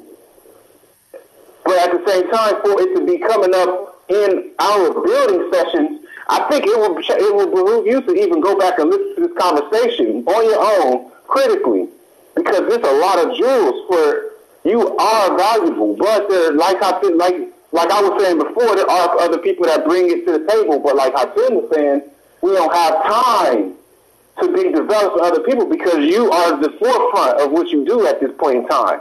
But that shit gotta be useful. Now, I'm just gonna say this. You call I did my rant, but my rant wasn't personalized. It ain't because you're not the only one that think like you think, and the way you think is not the only danger that we have. If it's even considered a danger, I did my rant. That's it. I did my motherfucking rant. Now, I believe in the proverb or the story that says that when you throw the rock into a pack of wolves, the one that yelps is the one that get hit. I threw a goddamn rock. Right? And like I said, where it landed. But we ain't got to rehash that shit. I'm just telling you, man, because I'm real bothered. For me, because it's like we are telling our children that they're not working hard enough. And we're telling ourselves that we wasn't working hard enough. But that's my second point that I wanted to bring up. Stop! Real quick. Stop. No. Hold on. Stop. Y'all hear my baby? See, she telling me to calm down. So I'm going to do the best that I can. But we got a new caller on. I want to make sure that the caller be heard. Of course, it's from the 614, and you're sitting on the line nice and quiet, and you've been patient. Go and get your words out, and then Lady J, you going to say your thing. How about the 353? You there? You better say something, or you might not never get a chance. 353. Oh, that's me. Who is that? It's Cynthia. Oh. I don't know what happened. Like the phone, my call got dropped and then I just called back. Oh, okay. All right. That's me. Yeah, I don't know what happened. It said the stream had ended. No. But then I called back and I got right back in. They trying to squeeze more money out of me. That's all that is. You know what I'm saying? All this shit that we do, we run on Geometry Journey costs money. So they always trying to squeeze. Okay, you need to up your package to this package so that you can handle the amount of data that you're streaming right now. Y'all think the shit is serious. It costs us every time we do this. We do these shows. So go ahead, Lady J. Unless Sister Cynthia got something she want to share. You better. No, I'm just listening. Go ahead, Lady J. So I wanted to go back to what I had brought up earlier, because you just was talking about like this narrative that is, that is basically, I don't know, promoted, right? So one thing that I adore about my current position that I have is that the principal did allow me to come in and when she interviewed me, she made mention of what they do, and I said, we did that at my old school, and they had the teachers lead, and she gave me a vision, and then she allowed me free reign, right? And so one thing that we do every day, first thing in the morning, every day we have some type of theme, right? But down to the speakers that come in and address our kids, right down to the videos that we watch, the messages that we listen to. I just finished my whole program for Black History Month, and it was funny because one of the teachers who wants to be, that she's been teaching a lot longer, she wanted the theme of Black History Month to be Motown. And so we had this committee meeting, and I said, well, that's not possible. And she said, why? I said, because do you know how many things we must cover in those days during Black History Month? Now, mind you, I do the programming, so we get Black History 365. But during Black History Month, it's a time to celebrate. There's lots of things we're going to need to cover. We're going to need to cover science, right? We're going to need to cover Black first. We're going to need to cover Blacks in sports. I even learned so much this year, every year, even for Women's History Month, Asian Pacific Heritage Month, I learned so much in the research, in planning, and putting these, it's our morning town hall, putting this together. But one thing for sure, two things for certain, when we look at the grades that our school has received, and the fact that in 1 year they were able to turn it around and go from all F to all A's, and that we are one of 4 middle schools in Columbus City Schools that has a C on the report card, that after failing miserably for year after year after year after year, we were able to turn it around. We know that that we cannot say that everything is because these teachers are so fabulous. That's not why these kids are performing. What's happening is the kids are engaging in programming that gives them a sense of pride, that really gives them a history, gives them a different narrative, and that may not be, it is not the narrative in our textbooks. Sometimes they get the first thing I teach my students is the difference between primary and secondary sources, and the fact that the person who wrote the textbook, they had an agenda, they had a bias, right? And then when we read, we have to question that author. We have to go back and we have to look at our primary sources. Case in point, in one of the textbooks used I know in Whitehall City Schools and Westerville City Schools, there's a chapter on slavery, and in that chapter, the author actually states that that it would not have made sense for the slave owners to beat their slaves since they were such valuable property and since they needed them work. And I'm summarizing this, but that's what it says in the textbook. Like, I'm reading this textbook with the students, and that's what it says. And immediately I have to go get Frederick Douglass' autobiography, and I have to turn to a page, and I have to read his account, right? And I have to ask them, whose account are we going to take? But all that to say, in the classroom, the teachers go by the curriculum, and some of them go by the curriculum in everything that is suggested. Some of them are more creative, like myself, and we know that we can use anything to meet those standards. But during every morning, having almost 500 students sit in the auditorium, listening and getting the same message, listening and getting to see a lot of our successes, the great things about us, right? And the truth about those who colonized us, it instills a sense of pride, which is why our school is at the forefront. It is why we are contending with Ridgeview, we are contending with Dominion, and we are contending with the gifted school. That's it. And we are in the inner city. Not only that, we're the only ESL shelter site. All kids that need support in English language learning come to our school. So we got kids that don't even speak English, but we're still managing to produce, and it comes through programming. And that's why I am obsessed somewhat with this idea of propaganda, because I know, and the last thing I'm going to say, the first year I taught third grade, right? I went to college. I'm going to be a middle school teacher. The first job they give me is third grade. I'm not taught now. after going back to school, I know how to teach phonics and things of that sort. But as a middle school teacher, you are taught to teach children how to comprehend what they read and not how to read, right? And so I go into a third grade classroom. The first year that they start giving these kids the third grade guarantee test, teachers were fleeing because they did not want that to be a part of their evaluation, right?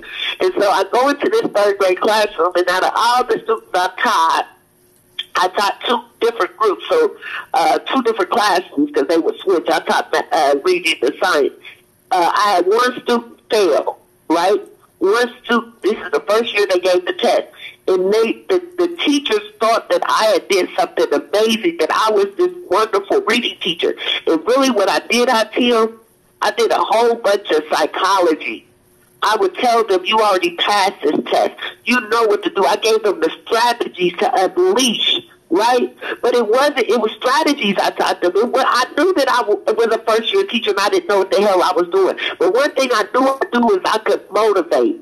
I could instill a sense of hope. I could instill a sense of pride, right? And that's what got those kids to pass the test. You know what I'm saying? So when we're thinking about what you said was absolutely right. It is sad that these messages that are put on TV and the way our kids are socialized, because then it becomes looking glass self. I look at myself and I wonder how others perceive me, and then I act accordingly versus us taking control of our own images, right? Which is why propaganda is so important. And that's all I want to say. Thank you for allowing me to speak.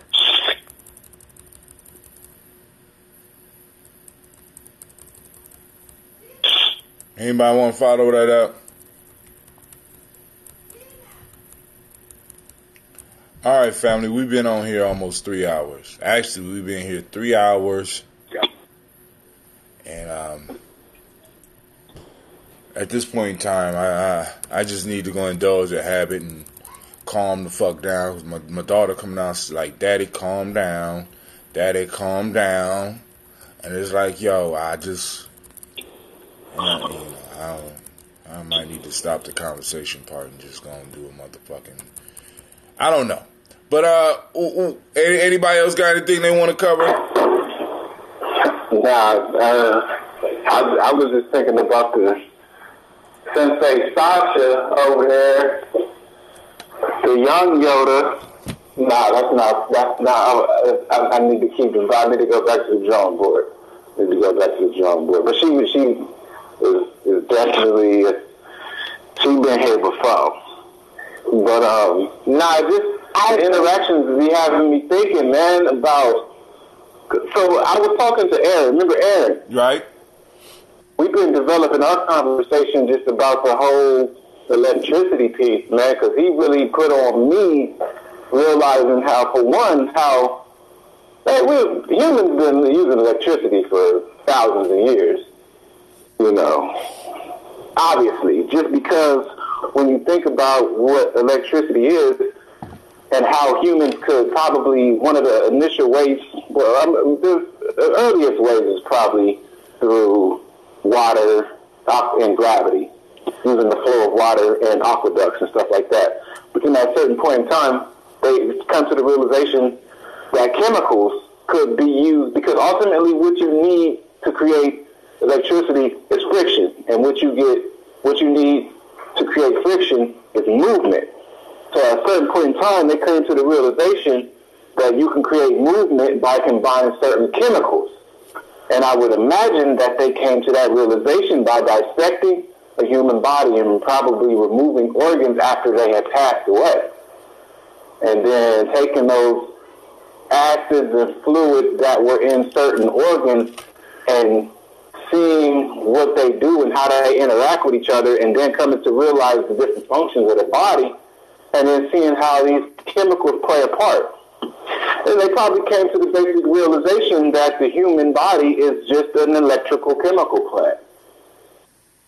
And the electrical part is so this is my analysis now. The electrical part is thoughts, and the chemical part is emotions, feelings. And when we have a feeling, it's automatic. When we experience something like fear, is the most primal emotion. Adrenaline is released into our bloodstream, and it gives us extra energy to think quicker, primarily. And then through those quicker thoughts, because it also takes blood away from the other non-essential organs, the digestive organs, and it provides all of that extra blood goes to the brain, straight to the brain, so the brain can think better. Electrical signals, all of the electricity, all the chemical processes are still in the thought processes. So that's all the battery is. It's sulfuric acid being combined with some other chemical to create movement, to create an electric charge. So that is when certain people, Pisces and Aquarius, might represent some of the biggest polar differences in which of those functions are like the underlying drive of those two people.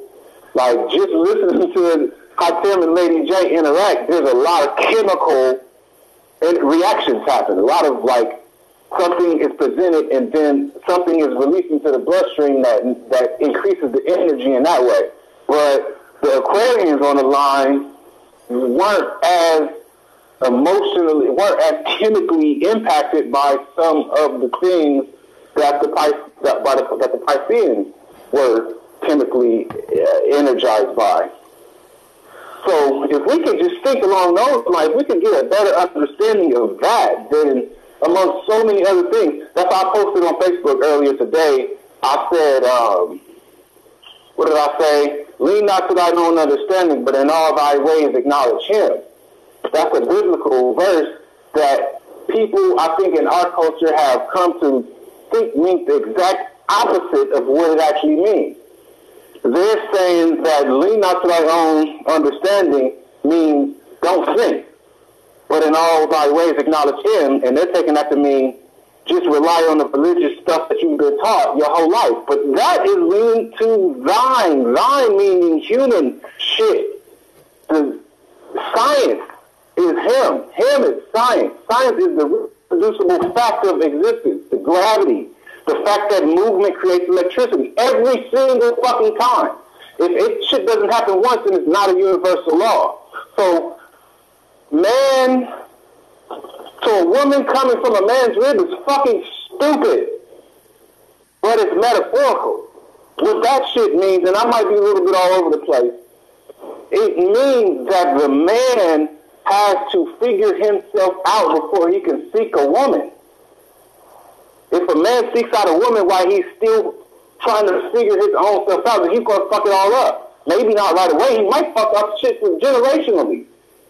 They might have a bunch of kids and never really get to that place where they're firing on all cylinders and creating a harmonious union.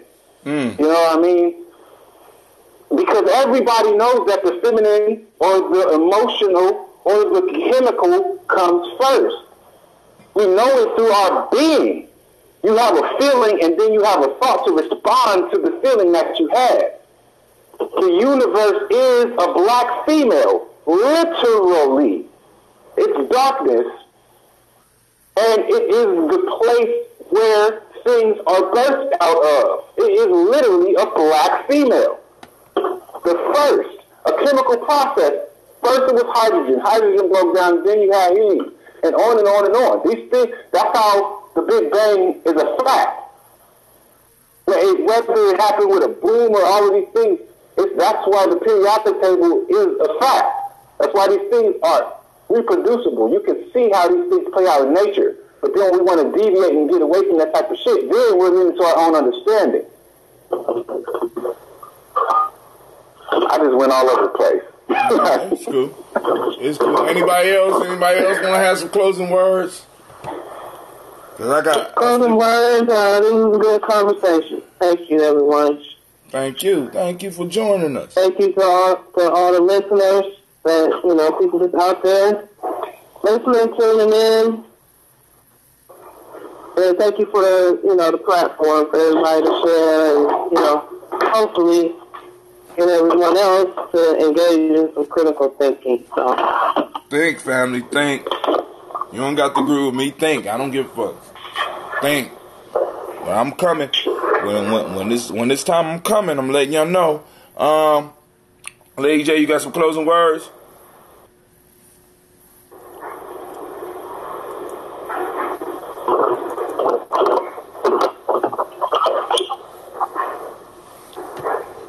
Ten more seconds, Lady J. You got any closing words? I'm sorry, I was just sitting there talking and nobody could hear me. Just reminding everyone that we are in the midst of the Great Awakening. Do something today and every day in support of the movement. Read. I want to read this in 42 Laws of Power. I want to finish that book. 48. So read a book article. Donate to a cause. Volunteer your time and or services. Especially remembering that at our rec centers, they are looking for programming. It would be nice to get our youth involved in some horticulture. I even thought about like sewing and knitting. You know what I'm saying? Some of the things that I learned when I was little, double dutch, things like that. We had all that at the rec center, and it's time that we bring that back and put the unity back in our community. Always remember that our social media networks are our platforms. We should use them to enlighten and inform. Always participate politically, sign a petition, march, plan a peaceful protest, and always boycott. Remember, if we want change, we have to learn how to keep more of it in our pockets. And that's it for me. All right, family, I want to thank you. I want to thank you for joining us. Joining the congregation of the mighty and realize here your hustle builds muscle. This is Ujamaa Journey Media. Anime. Ujamaa eat the cake. Anime. This is Ujamaa Journey Media. Thank you. This is a Heart of a Simple production. And of course, you know, we just did another daily toast and talk. Heart of a Simple production. We strive to blow up all your old paradigms. Family, I will see you tonight at 9 p.m. Eastern Standard Time. But we will once again pull out our shovels so that we can do some wisdom mining. And sometimes our shovels cross and we clash. But shit, it's about thinking. All right, family? So we are out. I'm saying peace. Stay on the line. How you say stay on the line? Hold on. Let me get